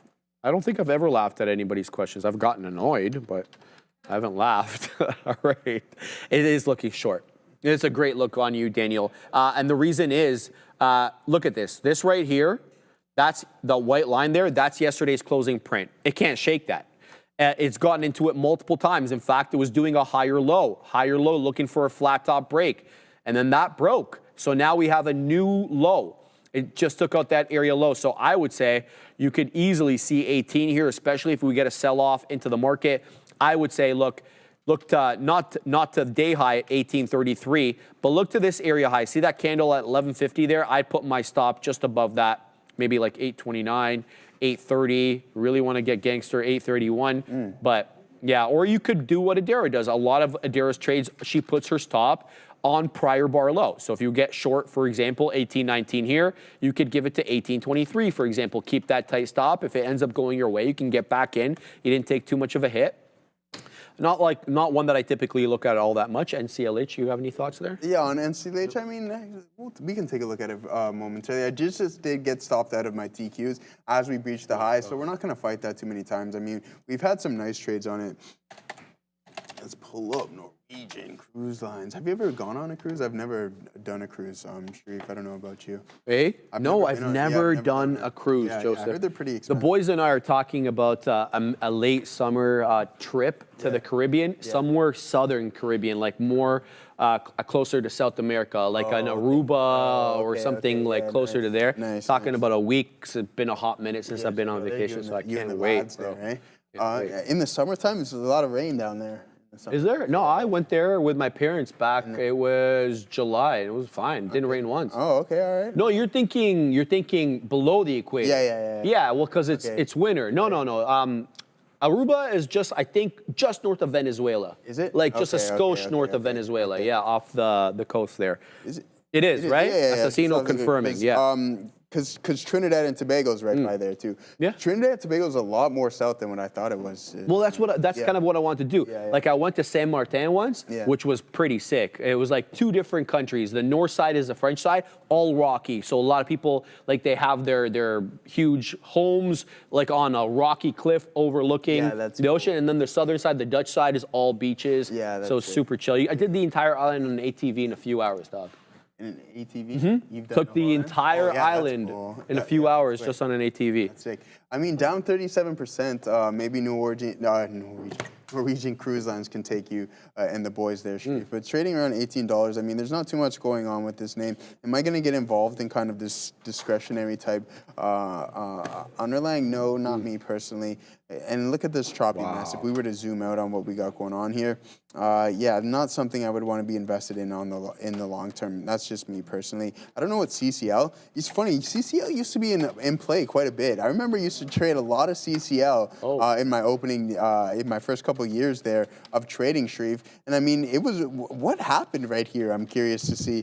Okay, this is COVID. All right, so that's that COVID move, and it just hasn't had the ability to recover since COVID, which is not a good look. I mean, we're talking about 5 years after the fact, so you can see it on the weekly. We dive all the way down to $8, and then within a span of 5 years, I mean, you do get a 3x there, but it hasn't came even anywhere close to those all-time highs. So not something that I would particularly be looking to get involved in. But Google continuing to climb higher there, Sharif. So starting to break out. Good luck. These mag names are starting to climb higher and higher, dragging the queues up with it, and that's exactly what I was referring to. You don't want to be fighting these shorts too often, especially you got to look across the board to see what the big boys are up to, and if they look like they're going to break out or head higher, then you're drastically lowering your chances of putting on a successful trade if you're shorting the queues. All right, so just keep that in mind, guys, and always monitor them to see what they got going on. But here it is, Google continuing to climb higher, breaking through the volume weighted average price, heading towards this high day here. That's going to be a key pivot. We can take a look at the options chain to see if there's any overhead resistance or anything along those lines. And we were tracking kind of those high levels of open interest through that 70 and 72.5 strike price, and they're still hovering around those same neck of the woods. So nothing crazy, but 37,000 at 175.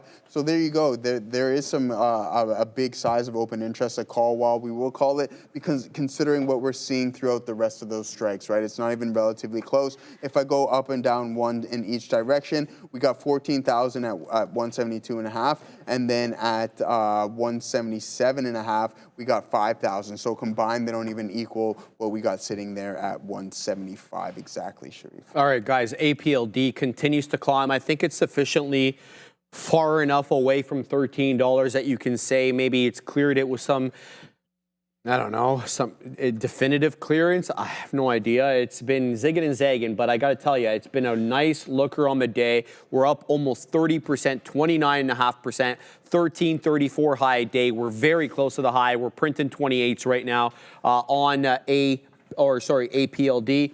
Where did I originally get in here? On APLD. We're long at 62, so yeah, it's been a while holding this trade. It's not rocketing up, but a very kind of consistent stair step up here on APLD. That's kind of how I feel about that one. I want to mention this one. MODV, it giveth and it taketh away. So we did get stopped out here before the big monster breakdown. I had my stop below the $0.50, so the same area that it got stopped out of. So MODV, I am negatory on. It is my biggest loser on the day, MODV, despite the fact that we started profitable on this one.